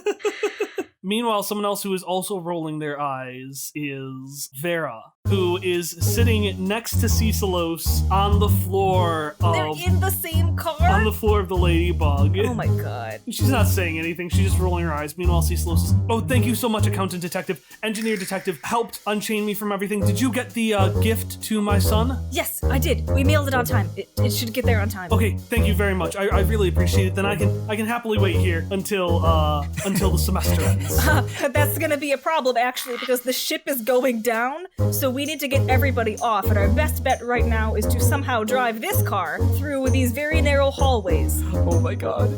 And how exactly do you plan on doing that without the keys? Who has the keys? I didn't think about the keys. I want to say you had to give it up, like, to the valet. Who's the valet? It was one of the Zev. Okay, so Hop, who genuinely did not think about keys, just, like, doesn't respond right away and goes, can't you control machines?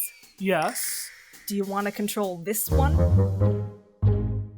I mean, I suppose I could, but everything seems to be going perfectly fine right now. I don't know why I would want to intervene. I like to think that after she says that, the Z-Drake goes like, ah! From the other side of the room, dragon roaring in the distance. As it shakes a little bit. Hop goes, I assure you everything is not fine, and your help would be pretty good right now.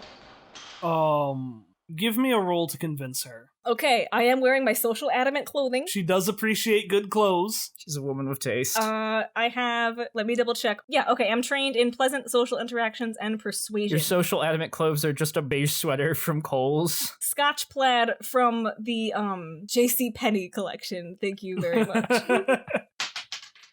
8.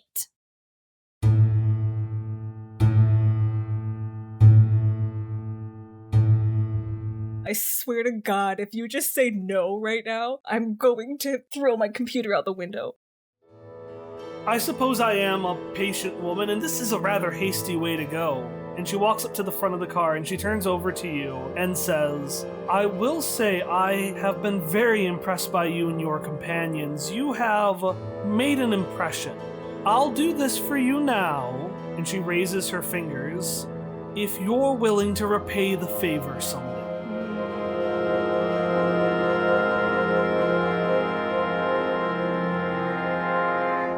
Is this a pinky promise? Is that what she's doing? Okay. Hopper says no, and then slams machine control implant into the dashboard. Oh, That's so good! And the ladybug sparks to life. Alright, Ellie, you have this thing that's out of place. You have this obsidian Sue. Most of the crowd, Zoe and Megan and the rest, have been really escorting people. Basically, everyone is in a pod except for them. Because that's that last pod there. Oh god, the damaged one. Mm-hmm. So I have 2 questions. Is it damaged? And do the pods need to be in their little places to take off? No and no. Okay. I would like to spend a level of effort to stab my claws through her stomach. I want to use the ability Thrust, which inflicts an additional point of damage. And I have Opportunist, which gives me an asset on attacking a previously attacked enemy. An 18. How much damage does this do? 13. Okay, so you clobber that Sue. Describe how you hit her. I just shoot my fists straight out through her chest. Okay, so you stab her through her chest. Once I stab through her, I want to curl my claws to hold her there. And I want to tell the kids to get in the escape pod. But Mom, what about you? I'll be fine. Zoe. Oh, okay. And quickly, she drops her things and everyone runs into the escape pod. Make sure she stays in there. I call to Jesse and Everett. I'll listen. I'm not gonna just jump out of the escape pod. Are you sure? Because I don't know that I trust that. You are my daughter. I trust you, Mom. Okay, I'm gonna trust you too, Zoe. Okay, cool. I trust you. All right, love you. And she's gonna just close the pod Love door. you too. Wait, what are the professors? Are they in the pods too? Yeah, everyone's in a pod. Okay, including Ray. Everyone is safe in a pod. But not Kentrum. And Sue, seeing that, turns over to the pod and she goes to hit it. I've still got her. Yeah, but she's trying to push herself away and hit the pod. So actually, give me a defense to hold on to her. And this is gonna be might. I'll spend 2 levels of effort to stop her. A 15. Sue pushes against you and you hold her back in. And then she pushes more and suddenly the obsidian glass at her chest breaks. So it does damage her. And the Sue reforms and puts all of her tiles into the weight of one arm, which she starts walking and dragging towards the pod. But then, that's weird. She can't see it. You can't see it. Vegan fishwife. And she looks back at you. Babies, vegan fish roll. Really confused, but then starts back in a little bit of fear and concern. Because there's one person in that pod who is not accounted for. And you hear a voice say, "You think you are a real villain? You have not seen what a true villain looks like." And using their illusion magic, Adrian has outfitted you with a giant suit of armor, illusionary, but a giant suit of armor with spikes coming out of it, and made your hair look like it's flaming, and turned you into this giant, horrific-looking monster. I fucking love it. The butterfly rises! Oh yeah, and you have giant butterfly wings. Is Adrian inside the pod though? Yes. Okay, good. They were in the pod with the rest. And the obsidian Sue just crumbles. Jacques, why do you gotta keep doing this to me? You're trying to kill me with a sword. What do you think is going to happen? You're going to stab me, and then what? The escape pods are going to be full by now. How are you getting off of here? Who said I wanted to get off? Just that I wanted you not to. And with that, he drops the sword, He's the worst. reaches back, and Ness, I need you to roll speed defense. Oh. Come on, Ness. Ness, roll better than Hopper. Yeah, Ness's very first roll was a 1. No. It's exactly what you think it is. No. It is a 1. No. Why? I don't want to be like this. I don't want this to be my life. Why? Hallie, no. And he grabs Ness. No. And he says, "You should have practiced in gym class." And he picks Ness up like a football and throws him far.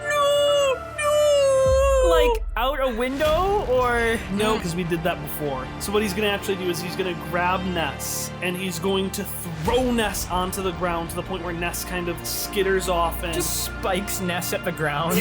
Ness, you're able to grab onto the end of the railing. Okay. But you won't be able to help Shock in the fight. No. And then he's just going to go to body check you off the railing, Shock. All right, here's my plan. Kill this child. Don't put that in the episode. we're on a walkway above an area, right? He's trying to check me off the railing. Yeah, so he's trying to hit you so you fall off the railing into the courtyard where you will probably die because it's a long drop. Can I cutting light the walkway beneath us to just like cut it apart? So he can't get to you? Yeah, like just like cut it so that the two ends of a walkway just like fling away from each other. Yeah, I can't see for a reason you would need to roll for that. You go and you cut it, and the walkways start to go apart and start to swing to the sides, and I need you to roll to grab Ness as you swing to the side. Let's just let's take a look at my speed pool right now. Yep, that's really nice. Okay, I'm gonna spend 4 levels of speed efforts to make this roll. 18! Woo! And I am now impaired. Describe when it swings away how you reach out and grab Ness. So the walkways are swinging back all wild and disconnected. As we swing around, Shock is going to grab onto the railing with one hand and then scoop Ness up in the other arm and just hold on tight to Ness. I've gotcha. As Ness clambers up onto Shock as Shock scoops him up, he yells across the now divided walkway at Kentrum, "You're off your gourd, man!" Yes! And Kentrum yells, "Shock!" And you hear a boom, boom, boom, boom, boom, almost like a boar running at you. No. And you hear Shock as he jumps to cross the gap to hit you. Oh god. But barely misses. Bonks his head on the end of your railing and just falls down to the railing right beneath it. So he's fine. He's just hurting, and he's like, ow.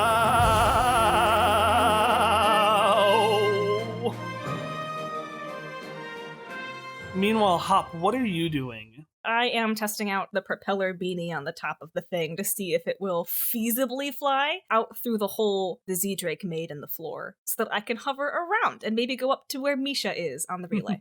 Ooh. I'm going to say you're flying there and you're just testing it so it's going boom, boom, boom, as you're just going through the hallways because you're just testing to see if it'll fly. Yeah. Hey, what are you doing? I am trying to see if this is flight capable because I think flying outside the ship would be better than driving through the corridors. All right, we need to go to the engine room first. Okay, why? We just need to go. Okay. He will it to the engine room. So you're racing towards the engine room as you're hearing the rattling behind you. So you can hear the Z-Drake is starting to get out. And as soon as you get to the engine room, Sarah and Chitters immediately bolt out. Sarah makes her way for the engine, and Chitters starts fiddling with some controls. Sarah, what are you doing? All right, so I've thought about this every which way, and there is no way the escape pods can make it away from that cloud in time. They can only go a few hundred feet, and as soon as they go that, they're dead in the water. That thing's gonna get to them immediately. Okay. And she starts kind of hammering a few weak points, and she's like, "So we've gotta do something to make sure it doesn't follow us." And what is that? Oh god. Hopper knows, but he's asking anyway. And Sarah just turns and smiles to you, just doing what I always wanted to do. And she and Chitters get back on the... Oh, thank God. She and Chitters get back on the ladybug, and she just says, "We should probably go quickly now." Sounds like a plan. So Ellie has gotten everyone on board. Shock has defeated his nemesis, Sir Kentrum. Or more accurately, Sir Kentrum has lost to his nemesis, Shock. Yeah. I thought you were going to say Sir Kentrum has lost to his nemesis himself. Sarah has done something, but Hop and the crew are on their way out through the hole. Mm-hmm. It's still up at the top, Misha. The cloud has so convincingly dwarfed everything else, but it's kept its energy really on the lower decks. And so up here, where you're so far away from the cloud, it's empty. There's nothing but the breeze of the air and the quiet chirping of the quails between you and the relay. The stillness of it all actually makes Misha a bit uncomfortable. They don't like being just by themselves in this space, but they know what they have to do. Well, they don't know exactly how they're gonna do it, but they know what they are supposed to do in a way. So I guess the first thing I was thinking on doing to figure out how to get this thing going was to use my Data Sphere Spy ability that at least allows me to root my senses through advice that is connected to the data sphere in some sort of way. And I mean, in this case, it's just see and hear through those devices, but I want to see if at least starting by doing a thing that Misha knows how to do, I can then... So you reach out to the ship and you try to use your data sphere spy. Nothing. It's not connected to the data sphere, and it's not enough. You're not committing yourself to this. You're just testing the waters, being like, I guess I'll touch it just a little bit. Misha's just going to look around and like speak to no one in particular, I guess. Be like, I do not know. Why did the Nano Spirit say I was the one that was supposed to do this? I have no idea. And I don't know. Because I guess like communicating with shock is not going to do anything. So...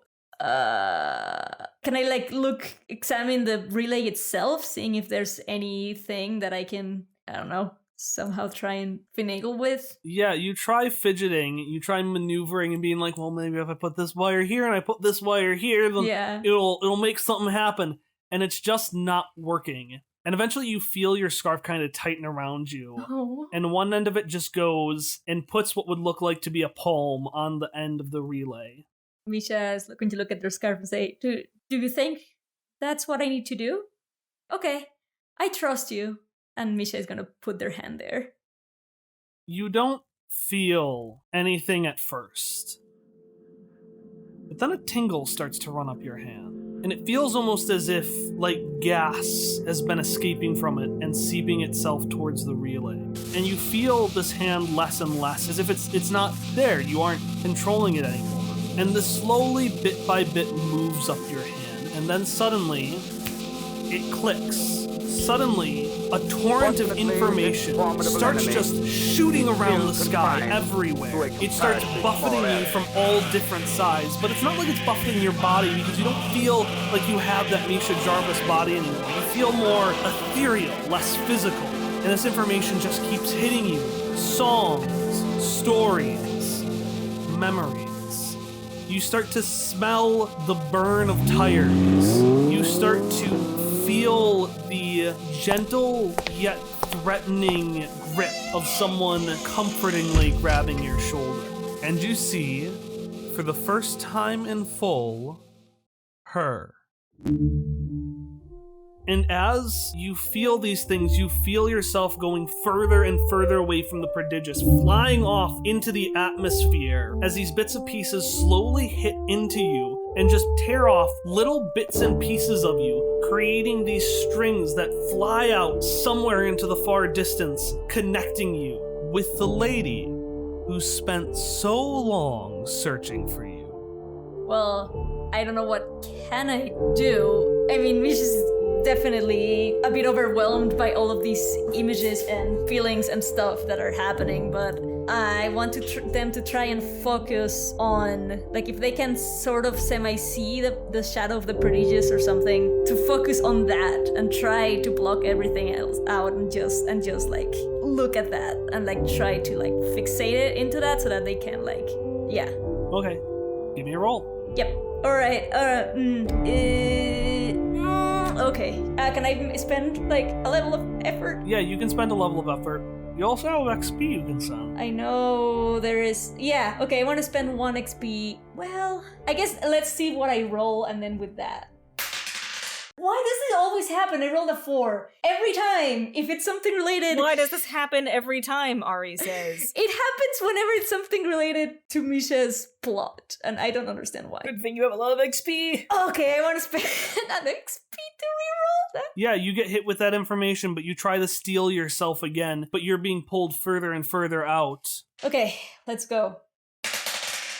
Okay, a 19. All right. I'm back on fucking track. I want to say that maybe at first Misha was getting really overwhelmed by everything and was like kind of losing it, but then they like maybe thought about Shock and their friends back in the ship as like a last thought and then made that to go back.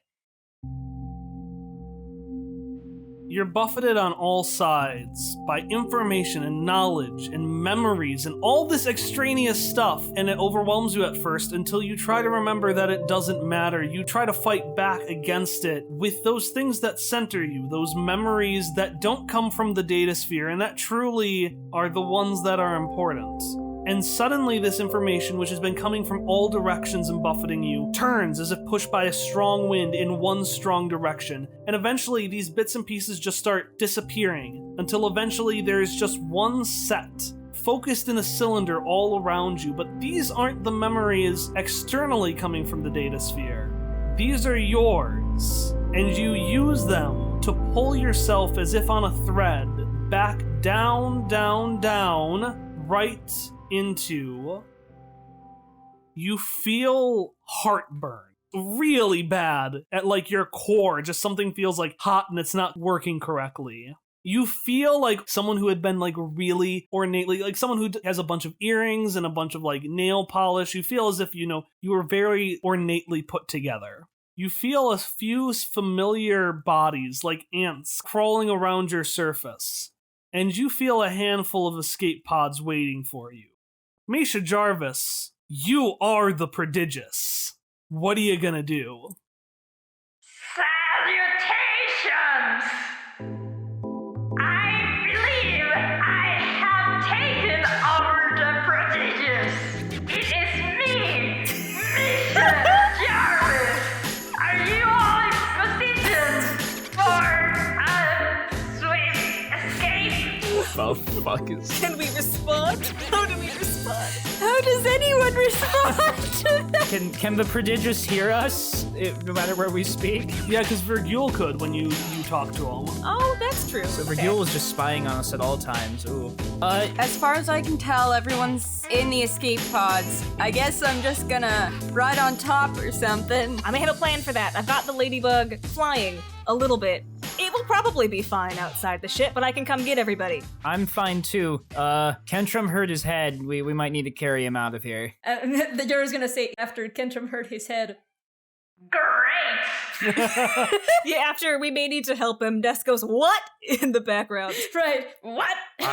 And then you just hear, "Fantastic job, Misha. I knew you could do it." I don't know how I did it, but I think it worked now. You hear Sarah say, "You should tell them to get rid of the escape pod." Shit! I set the engine to blow up.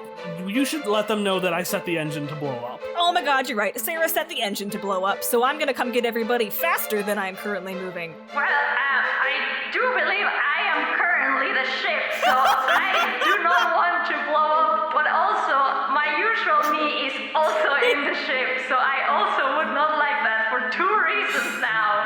Oh dear. You should probably disconnect from the ship at your earliest opportunity. You guys get the ladybug up to Misha by the relay. Me and Ness will drag Kentrum up and meet you all there. I'm sorry, we're doing what now? Send the pods out now. What? I think she said launch the pods. Alright, everybody hang tight! And then just launch the pods. Okay. Was that a bad idea? So, you see 3 lights at the back of each pod activate, and they start to heat up and rev up, like, and then suddenly all of them shoot out of the Prodigious and arc like a fireworks show off into the distance right above Zev Gardens, with the notable exception of the ones your children were in, which kind of shoots down through the Prodigious, bangs around, and then flies out alongside the rest of them. So it's like all of them flying out, and then you just hear this one just trying to make its way around. As you turn over and you see those leave, Ellie, you notice that your daughter has left a little gift for you. You see that she's left her hoverboard there, which is right now next to the open wall that you can easily fly out of. It registers for Ellie. She hasn't really thought about it for a while. we're real high up, aren't we? Oh no! And she is going to maybe have to fly this small device. These kids and their skateboards. It'll sink, right? She'll get on it and it'll just drop, right? How does she fly it? And she's gonna look around to see if someone's gonna come save her. Because Ellie Badge does not generally wait for someone to save her. But she's kind of got her fingers crossed right now. I mean, Hopper plans to go to the middle deck first because he knows Ellie is there. Yeah, I'm gonna say, Ellie, you're sitting there, you're like holding on to it, and you're like, okay, I'm gonna do it. I'm gonna do it. And then suddenly, the ladybug flies up and the flap opens up for you to get in. Oh, thank God. Where are the other kids? Shock, you are now at the top of the Prodigious, and you are making your way towards Misha. You can see that their body is very still, and you can see that there aren't actually color in their eyes. It's not gray, it's not red, it's just... Completely no pupils or anything, just white. I would say less white eyes and more like, kind of like how, you know, a computer has like a light around the power ring. Yeah. That's what Misha's eyes were like, and now that there's no power, there's no light emanating from it. So it's like empty glass screens. Yeah, kind of, yeah, like an empty glass screen. Also, we're dragging Sir Kentrum. We far stepped down to him and we dragged him back up. Shush, Ness. Ness is It's fine. complaining the whole way. I could leave him to die. But he's the worst! That's true, but we're not going to leave him to die. Why? Because I said so. God, you were really fun for a while, and then you stopped being fun. And then Shock will say, are all the escape pods away, Misha Jarvis? I have deployed all of the escape pods. I think you can here. disconnect now. The ladybug will be here soon. Certainly, I will do that then. And then I will try to disconnect. And with Shock here, it's a lot easier. You don't fly all the way out, you just step out of the Prodigious and back into your old body. It's almost like coming home. Okay. When I do that, then the first thing I do when Misha looks at Shock and also Ness, they are going to say, thank you. I couldn't have done any of this without you. It's hard to explain, but I couldn't have. Shock will smile. Ness will, like, brush off his arms the way that you would a jacket if you were wearing a jacket. Oh. And goes, yeah, I'm really useful. I got Shock's staff back. This is all basically due to me.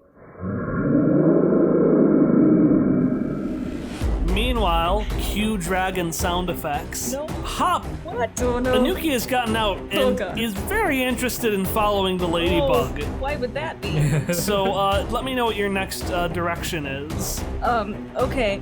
So, let me just look at my character sheet real quick. Did you ever tell Ellie where the other children were, by the way? Because I have an idea. Everybody's in. I could just, like, drive.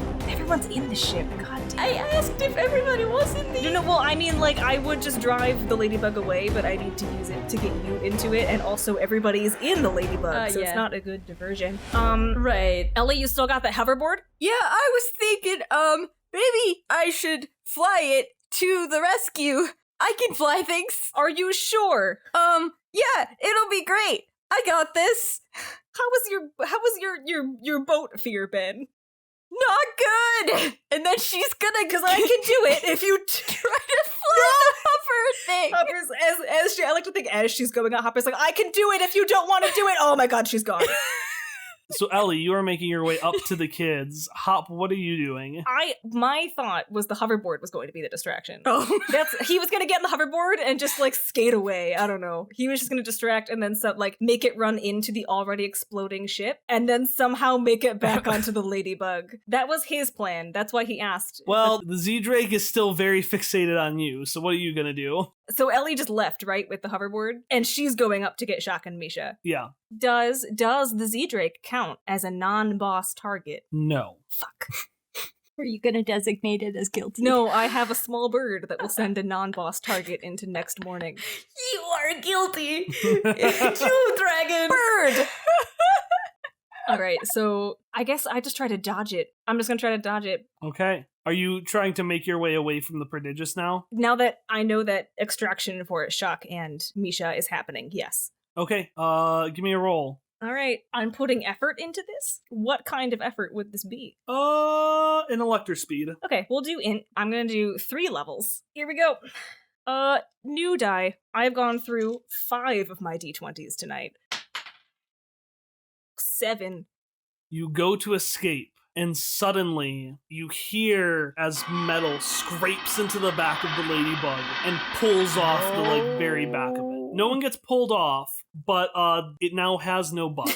The back of it is just torn off. Oh, this isn't good. No. And you can feel the wind around you. No. Meanwhile, Ellie, roll me intellect to pilot this thing. Oh no. I actually now have my highest pool is intellect right now. Yeah, we're not doing so hot. I feel fine. Shut up. Isn't a rule that we can't reroll ones? Oh no, Ellie, no! No. It is a rule. I thought so. So This is how Ellie dies. you pilot your way up, and you make it to the babies, and you're like, I'm coming. You're finally getting used to it and comfortable with it, and you go to land, and you flop on the ground, and the hoverboard hits the edge of the ground and spirals off into the abyss. What? No! Oh my fucking god. So he's hoverboard, though. No. It's all right, Misha Jarvis. They're coming to save us.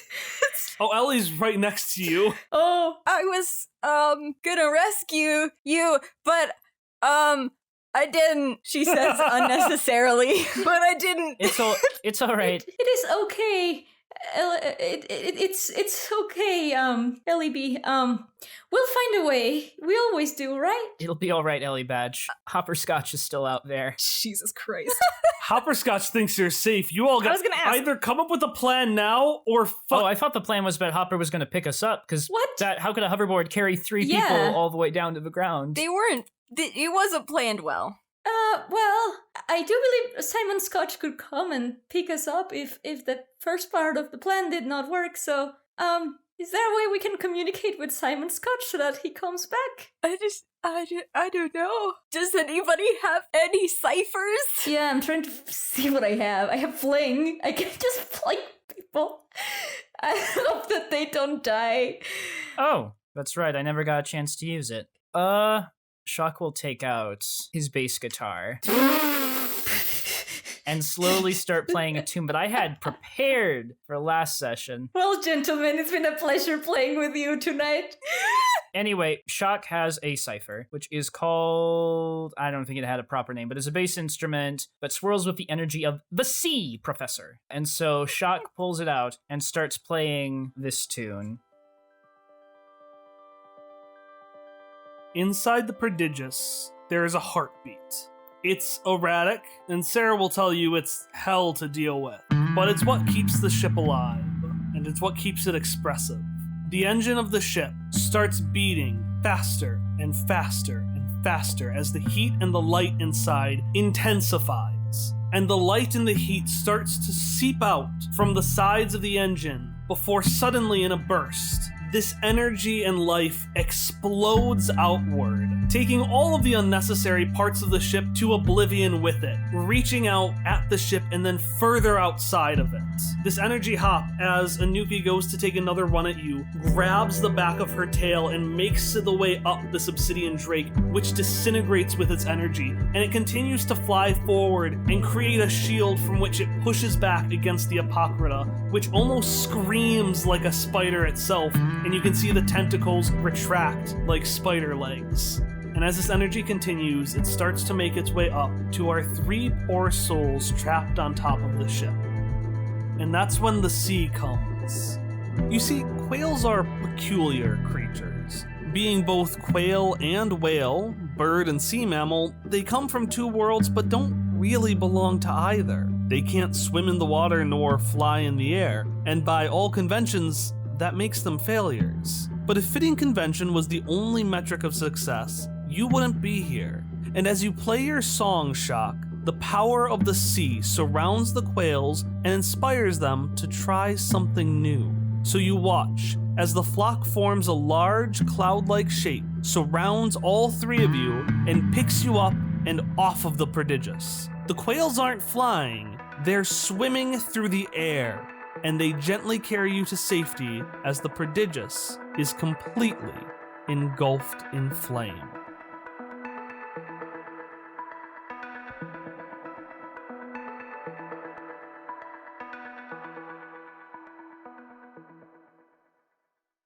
A friend is in need of our aid from the Apocrypha. Quick, we must go to them. As the fire continues to fade around where the Prodigious was, and the edges of the Apocrypha curl up as if the ends of a piece of paper singed by fire, Hopper, you notice a small blue container to the right of you, looks about like a defibrillator, light up. And you realize, wait, this is the thing Mako gave you at the very beginning, the thing that could be used to help someone who got taken over by the spiders. And at the same time, all of you see in this war between the light of the flames and the shadow of the Apocrypha, down in the ruins where a few bits of rubble have started to lay to rest, two figures at the ground. I can turn the ship back now, right? Yes. Because part of the reason Hop left was because there was a dragon attached to the back of his ship, and that was just maybe going to kill everybody on the top of the ship more than going down with the ship. So now that danger is gone, he's going to go back into the explosion, hoping his friends survived said explosion. So about face, there he goes. And does everybody else in the quails go there as well? Yes. Are we steering them? Can I see them on the quails? I mean, Shock is playing the bass. I'm going to pick them up before going down to investigate the thing. All right, so your ship is now filled with 4 friends and many quails. Oh, they're in the ship too. Hop won't say no. There's just so many people in the Ladybug now.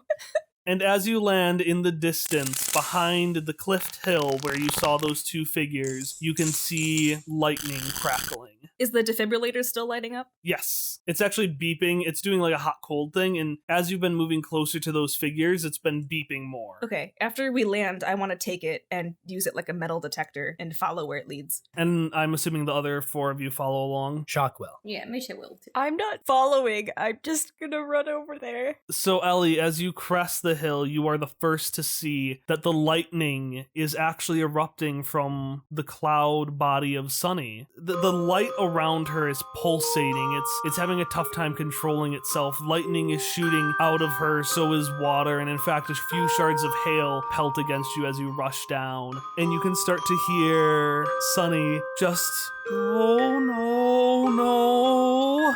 And as you get closer, you see lying underneath her, with just a few spiders crawling away, Myra. And she is... shaking doesn't seem right, because shaking is involuntary. It's almost as if she's trying to move against some force that's freezing her in place. It reminds you of when you saw Sue for the last time. And she's trying to make a sound, she's trying to say something, but...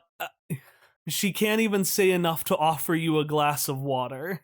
As she reaches her hand up, Sunny takes her cloud end and she freezes it to make a solid thing for Myra to hold on to. And she's like, no, come on, we have to go. I know we've been trying to not be together like that, but that doesn't mean I don't want to be together at all.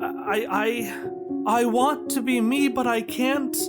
I've just loved learning how to be me so much with you. How far? I'd like to just run in and defibrillate Myra. Yes, Hop, you rush in and you get right next to her, and Sunny doesn't seem to notice you at first until Myra's eyes start to move over towards you, and Sunny is like, oh, Mr. Hopper Scotch, you need to get away from this place. It's much too dangerous. No.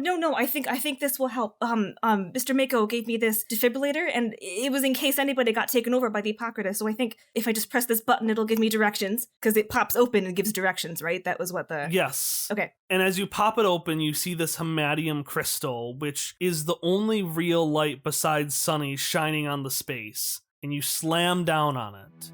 And as you do, the crystal disappears. It doesn't like shatter, but it's almost like it poofs into dust. And suddenly, the briefcase this defibrillator was in starts to wrap itself bit by bit around each of your fingers as it climbs up the length of your arm and continues up the side of your neck, forming a glove with the hematium crystal at the palm and a visor over your face. Is it his Iron Man glove? It's his Iron Man glove. It's been his Iron Man glove the whole time. I love it. And as the visor goes on, suddenly a series of calculations of images start to go over your vision, and you hear a familiar, friendly voice say, "Well, hello there, friend. All right, today we are going to save somebody's life, but I need you to listen to everything I'm about to tell you. Okay. You might want to take down some notes on a piece of paper." I'm just kidding. You're using your arm to save somebody's life. All right, so the first step you have to do is you have to take your hand and you have to wrap it around in such a way that you can And Hopper, you hear almost like the world's friendliest ghost. Mako's voice starts to fill your ears as he, in an indirect way, starts to fill your vision, and he provides you instructions on how to safely extract the spider. So, I follow them. all right, it's going to be a tricky process, but I believe in you. And I want you to roll 3 times, but not tell me the result. I'll roll 3 different die, and then I'll just keep them around. All right, you got them? Yeah. All right. No, they gotta be... It's not gonna work unless they're fused. Shock, to your right, you notice Lowell is standing there, staring at the scene as Hop tries to save Myra, tapping his foot and kind of... Actually, he's pacing a little bit. He's like, no, they have to be fused in order for it to work. They can't be saved if only one of them is there. Is that all you care about? Do you have even a speck of concern for the lives you end? End? What do you mean, end? You don't know a damn thing about ending lives. I'm saving them. But unless they're together, I cannot save the professor. Myra and Sunny aren't dead yet. They still have lives to live. Everyone your swarm eats is still alive. Exactly. They're alive and they will stay alive. And unless this stops, Shock, unless this nonsense... And then he notices Hop for the first time. What is he doing, Shock? What is he doing? Well, if Mr. Mako is so safe and alive, why don't you ask him? Shock, I need you to stop him. Shock is actually going to laugh a little bit at that. Shock, I need you to stop him. No, we are going to Stop! And Shock, I need you to roll defense. Any defense. Oh god. Let me get my dice, which are not. Oh my god, Tom. Oh, that's fine. We don't need a dice roller. Well, I got a 6. Suddenly, everyone notices as Shock turns an alarm and almost seems to be pushed over by some unseen force. As he rolls along the ground in shock, you can see Lowell has pounced on top of you, and once he has you pinned, he looks at your cutter hand and he reaches for it, and you watch as the ring starts to charge up and point directly at Hopperscotch.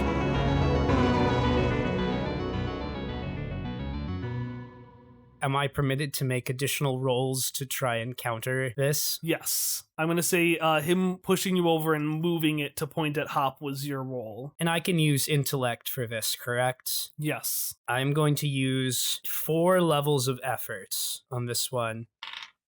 That's a 3. Can Misha go and put his arm down based on that face? Oh no. Yeah, you're going to need it because that thing is charging harder. And All right, let's go. Let me see. I want to spend 2 levels of effort for, I guess, speed to get there fast and like push it down as fast as I can. Oh god, I got a 2. The one time I needed you to roll high. Can I have 2 XP already. Can I? You can use both of it to automatically succeed. Really? Okay, then I would like to spend both of my XPs to automatically succeed and like pin his arm down. Okay. The arm goes down. You can see the cutting light shoot off and kind of make a line in the sand. Then Hop, take your lowest roll and disregard it because you don't have to dodge that bolt anymore. Okay. But here's the side effect. The kind of downside to Ari rolling badly but automatically succeeding is that Lowell notices you. Oh, okay. And he goes and grabs Shock's other hand And suddenly, you see a handful of panels start to appear. The ones that appear when he's performing countermeasures. No. Oh no! And Shock, I want you to roll to stop Lowell as he tries to grab and pull your arm, not towards Hopper, but towards Misha. Yep. After all, if Misha really is Stratic life inhabiting a machine, couldn't one argue that they're always an ongoing Numenera effect? Oh, well, I'm going to use this against you someday. Next time we fight anything mechanical or stratic, Shock is going to once again use all levels of efforts and through like gritted teeth say, "Don't you dare." Motherfucker. What the fuck is this? I rolled a 5. Misha didn't stand a chance. Oh no. They were pinned directly on top of Shock's body. There was no way they would have been able to respond in time. As Shock's countermeasures rises and hits Misha right in the side, and Misha, you feel almost as if your soul itself is burning. God. What? And you are launched to the side She's gonna scream at that. and knocked 1 tier down the damage track. 1 tier down to them. What does that mean? Oh no! Okay, so I'm impaired. Okay. Yep. Can I just grab Shock's arms? Yeah. Okay. Pray for me. Wait, I didn't put in. I would like to use an XP to reroll. What helps you re-roll? Pure adrenaline. And this time I'm not gonna forget to put in effort. I am going to put in 3 levels of effort. Okay. 17. Hop.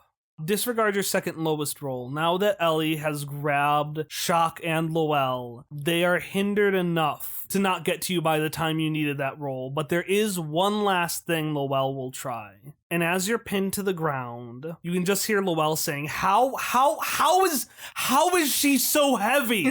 Solid metal. Piece of shit. Shock's hands are going to be clenching in the dirt, just carving little furrows. You're going to pay for what you did to Misha. Do you understand that? They'll be fine. And I'll try my hardest to make sure he is too. And at that moment, Ellie and Shock, you disappear from the ground where you're at, and you far step a few feet above Hop with Ellie pointed downwards, about to fall right on top of him. Oh my god. Hop, what was your last dice? My last die was a 20. Oh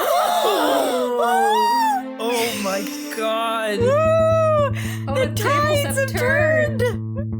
Why don't you finish this scene? So, Hop, you have been working furiously to get the spider out. You're about to get it out. What happens? Ellie has screeched Hopper move. Much too late. I like to think that he's so close, and he's like using the laser fingers to get the spider out, and he's a second away from doing it when suddenly a shadow appears over what he's working on that definitely wasn't there before. So he stops for a moment, looks up, looks back down, twists his arm and turns it into like a barrel roll where he drags Myra with him while taking out the spider using the velocity. Oh, God, he's so cool. As you land on the ground, Lowell stands up, confused why no one is there. And he looks around. And he just sees you, Hop, holding a coughing Myra as your gloved hand reveals a small obsidian spider and smashes it. Yeah. And he's just like, no, what? No, what? Why? What? Why would you let me get this far and stop now? Now everything, and he looks up at the apocalypse, now everything is jeopardized. Do you know how many lives are on the line? We have some idea, yeah. And we're gonna make sure you don't take any more. And with that, Lowell disappears. And Shock is breathing heavily, almost crying, from the shock of just being puppeted around like that. is going to crawl over to where Misha fell and desperately for the mental link try to contact him. Misha Jarvis, are you all right? Please, can you answer me? I'm okay, Shock. Is he gone? I think he is for now. I don't know when he's coming back. We should ensure that he doesn't come back. I don't know if there's a way we can stop that. We'll find a way, I promise. Thank you, Misha Jarvis. I was so afraid, and Shock is going to hug Misha and hold them close. Oh, Misha will hug Shock back. Yes, I understand what you mean, but I will be here for you. And then Shock kisses Misha on the lips. If that's okay. That's suitable. And then Shock will back off and say, I'm sorry if that was weird. That's I think a human custom that people do when they like each other a lot. Oh, well, I liked it a lot. And they will kiss Shock back. And across the space, a few feet away, with a bewildered hopperscotch between them, Sunny and Myra do the same. Well, this was an unexpected week. You're all standing in the still burning rubble of the Prodigious. Above you, the Apocrypha seems like it's starting to regather some of its strength, but it has stayed still. It's not in any position to attack you, and so you've had some time to get everyone out of the Ladybug, get Vespari out, get Cecilos out, get the Quails out, make sure Vera doesn't run away, and you've also been able to meet up with the students who got out of the pods. Everyone's kind of assembling together before making their journey back. And Ray kind of looks at all of you and says, I can't say that you have really benefited the students taking the course, but, and she turns over to Ellie, I can't help but love it. Ellie has heart eyes. That being said, as delightful as all of you have been, and as removed as most of the Jagged Dream is, we still did somewhat fail to prevent a war. Sure, the Zev didn't come out, but this, and she points to all the burning rubble around you, is what one might call a national crisis. So, there's work to be done. And she just kind of rubs the back of her head. Oh, well, I hope my niece hasn't held my lack of communication against me at all. And while you may have a very different brand of diplomacy, I think you, and she looks at Hopper, before looking at all of you could be very helpful in this conversation if you would be willing. I think that maybe some of us would be more helpful than others, but I do think that we have some things to sort out too. Yeah. They've got a point. And you can see Sunny, who's just kind of perched on top of Myra, maybe almost like a bit of puffy cloud hair. And Myra adds, yes, I agree. So far we've been the only ones who have really been thinking about the Apocrypha, and we've kind of had our heads in the clouds a little bit. And I think we've been so focused on preventing that we haven't focused on the things that we can do. What we're saying is that if there's any bunch to outdo the heroes of Navarine, and Sunny and Myra both roll their eyes a little bit, it would be you, group. You bunch. It would be you. You bunch. You bunch. You four. What about you four? Well, what about Ness? Oh. Yeah, he count, I count. Fine, then you five. You five then. I'm gonna help kill the spiders.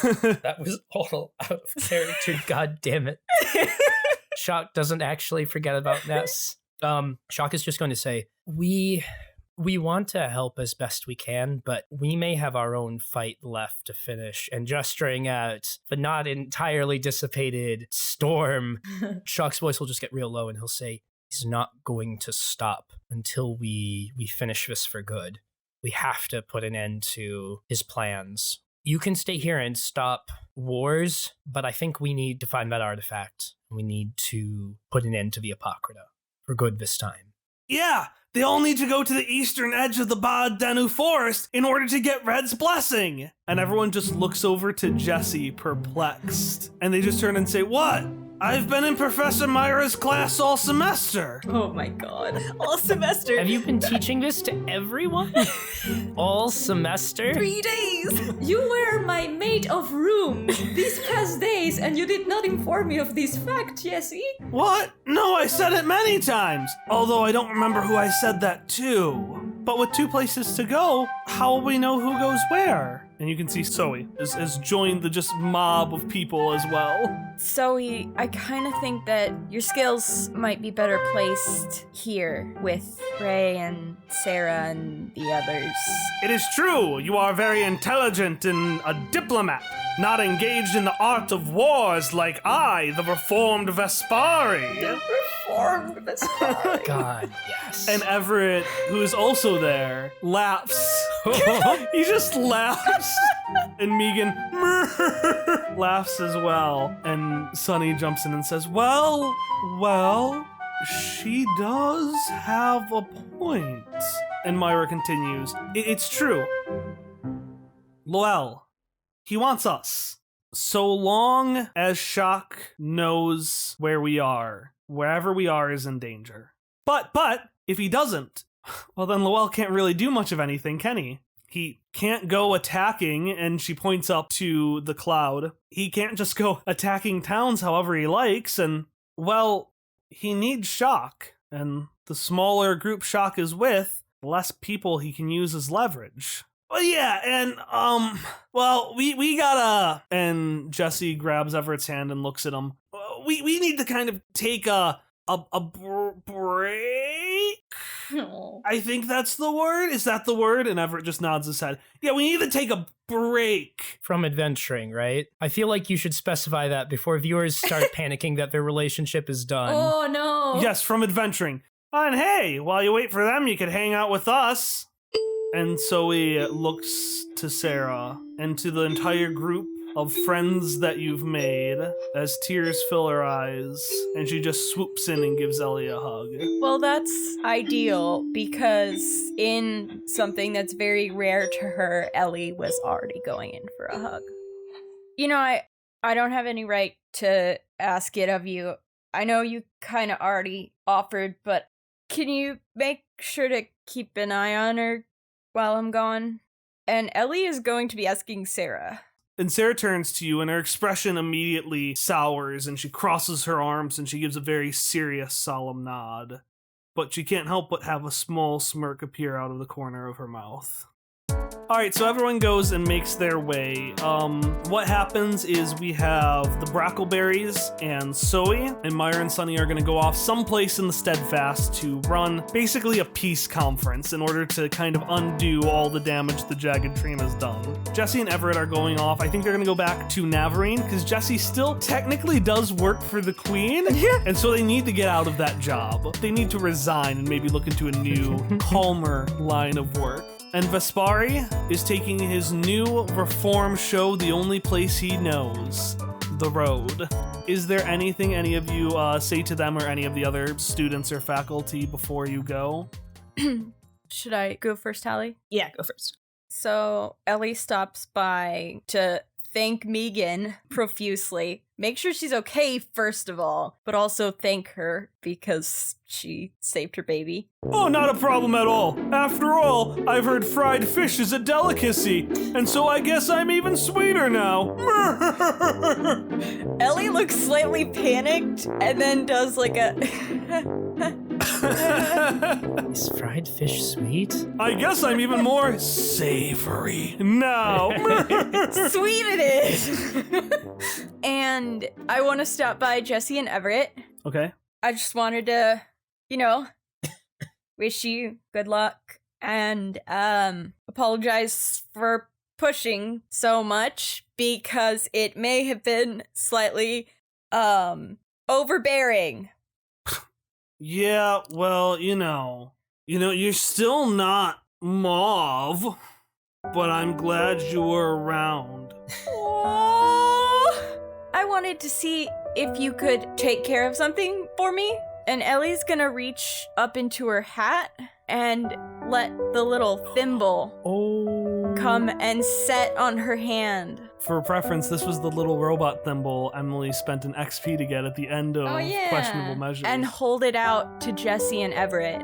Can you take care of her for me? Everett holds this thing so delicately and is like, well, and he's tearing up.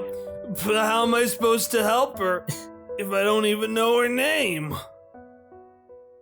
And then Hop, what did you want to do? He's also offering his hand for a goodbye handshake. Jesse, I just want to say that, look, you and Everett deserve this break. Just so much. Thank you for all of your help since Charmin Day. I mean, I really appreciate it. I really admire you. And I hope everything goes well for you back in Charmin Day, not working for the Queen anymore. And I hope to see you again when this is all over. Jesse goes to take your hand. Well, yes, I'm excited to see you too again, Mr. Hopper. And goes for a very, excited handshake, but they're restraining themselves. They're professional now. And they grab your hand, and it starts vibrating and shaking with this untapped energy. And then they just break. And your hand starts waving all over the places. They're just shaking it as hard as they can. And they're going like, oh, thank you so much. It was so great to meet you, Mr. Hopper. You're such an inspiration to me. You're even better than you were before. And they go in and they're giving you a hug. And they just keep talking about how great you are. All right, so it is moved on. The ladybug is perked up and ready to go. It's been patched up a little bit by Sarah. Cubo has volunteered to be back at the wheel to help you navigate your way through the beyond. As he says, my knowledge begins and ends at the steadfast. Think of how much more information I can present to people if I know about the beyond as well. And so the car is perked up. Cubo is up front. Ness has already tried to get into the driver's seat and been pushed to the side and is now just bullying Cubo to pass the time. She's poking him. Yeah, absolutely. What cassette tapes do you have? Shock is in there trying to control the situation. Misha, as you go in, Sunny and Myra are just, putting some final reminders to Cubo through the window saying, yes, the eastern edge of the Baho Denu forest. We don't know exactly where it is, but if you look at these coordinates, we'll get a general idea. And they're just giving instructions to Cubo as you go in and you're about to enter one of the flaps to get into the to Ladybug. Okay, so before that, Misha will approach them and say, I would like to thank you not only for all the help that you have given us as a group, but also for reinforcing your own bonds between one another, because you doing so have taught me a lot about my own. And then they're going to look specifically at Sunny and say, I know you mentioned previously how you saw a big bond between me and Shock, and you even called it love, well, I thought before that the seasons of love was something that only humans can get, but I have learned that I believe androids can have it too. So thank you. And they will just grab Myra and then kind of try and grab something of Sunny, kind of to have a thank you thing. Well, thanks, I guess, but I don't know why you're thanking us. I agree, after all, we learned it all from you. Suddenly you hear this honk, honk, honk, honk as Ness has found the horn and is like, let's get going. Just laying his whole rotund body on it. And Ray looks to you, Ellie, and says, well, it looks like it's time to go. I was thinking that maybe, it's not like you need to wait for me or anything, but I was thinking that, if it's okay, once I'm done, if, I could maybe see you again sometime. It would, if... She goes in and gives you a kiss. Aww. I was just gonna keep studying until you did something. Well, and she gives a wink, don't make me wait so long this time. And so you all make your way back to the car. Shock is in there, Ness is in there, Misha's in there, Ellie's in there, and Hop's making his way there. And that's when you hear, hey, you just gonna go? I couldn't find you. I mean, that was fair. And Sarah pulls herself out from underneath the car as her wheelchair is in the like slider skateboard mode again. I only said that because I couldn't justify Hopper not going to find her, but that's so fucking funny. I love it. Because I was under here the whole time.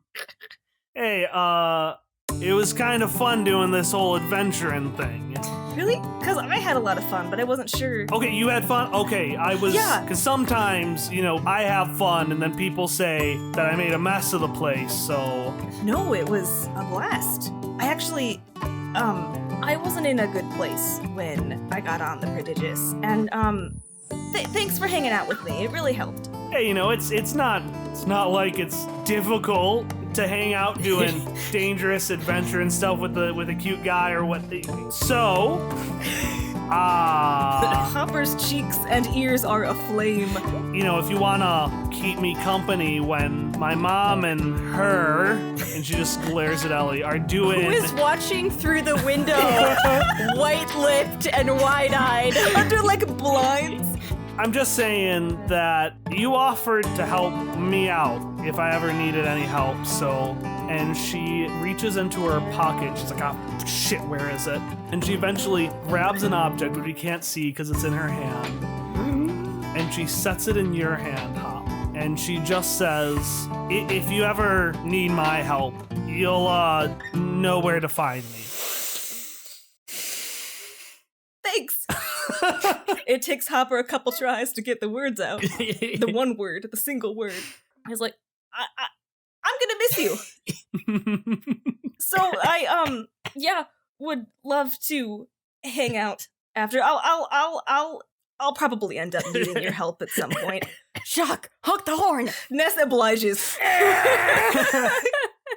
And Chitters, who was attached to the side of your face, jumps off and skitters up Sarah's arm, and she just says, well, I guess that's that then. Yeah, that's that. And then he goes into the car and then sticks his head back out and goes, bye, and then goes back in. And she just cautiously raises her hand and waves as the ladybug heads out.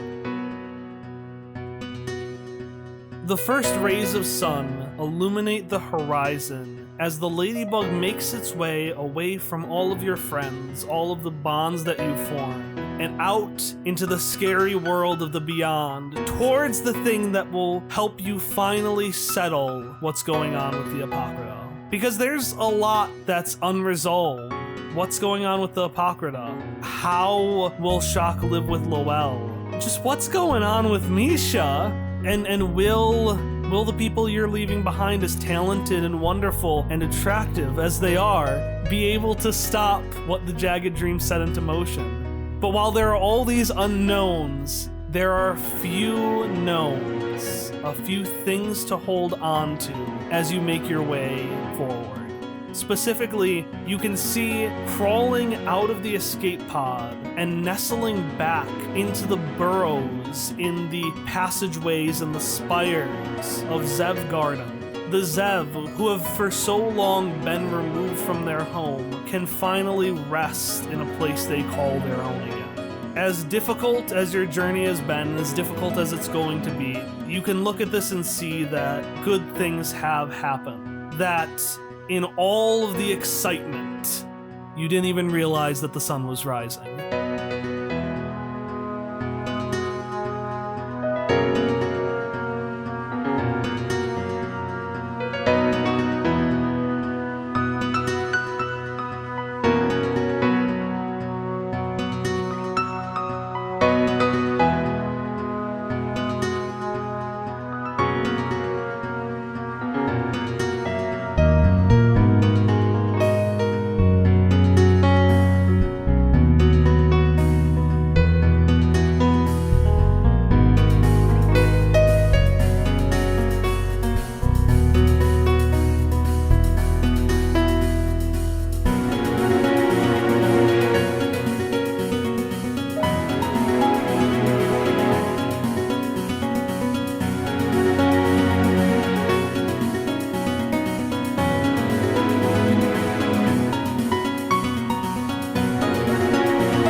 My voice is already dead, and we haven't even started. All I right. forgot that was the first kazoo song we did. It was. That's the campfire kazoo song. Oh yeah, I forgot. Do. Well, I've got my kazoo here just in case. That's good. I need to check on Megan, and I don't want Zoe to help me. Megan got shot, so I'm gonna count that as Megan's helping you. I know! Megan got shot! And she's a fish type. It's super effective. No! God. No! Fish type isn't even a type of Pokemon. No, but you got shot with electricity. Water type. No. Actually, that was the only part that I was unclear of, if you stab yourself with the spear or stab the previous host with the spear. Well, there are two ways to try it. One of which you'll be relatively okay if you're wrong, and one of which you won't be okay if you're wrong. I wasn't suggesting I stab myself with the spear. Anyway, moving on. Are we all good to continue? Do we need to take a break or grab something before then? Are we all good? I'm fine. My voice is very okay. We can do this. Why are you talking like that, Kyle? That makes me uncomfortable. We're an ASMR podcast now. Hi, this is Lowell Spiders. Today we're going to introduce to you the sound of spiders.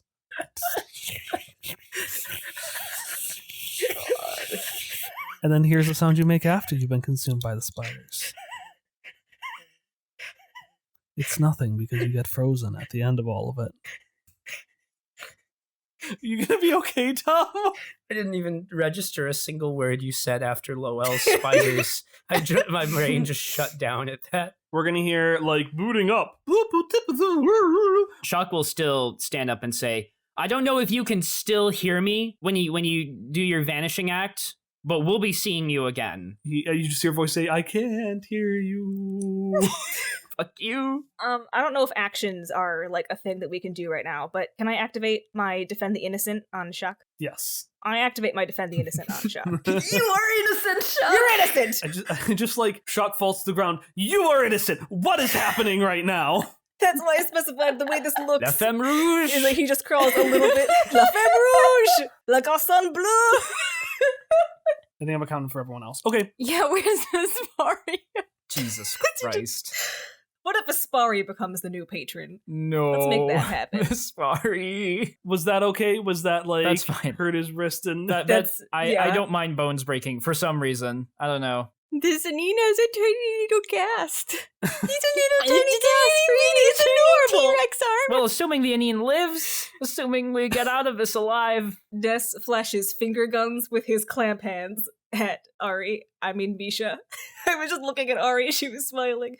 He flashes finger guns at Misha and goes, Is Misha conscious? Like, Misha's fine? Oh yeah, you're in that regard? conscious, you're fine. It was mostly Systems rebooting after a forced shutdown.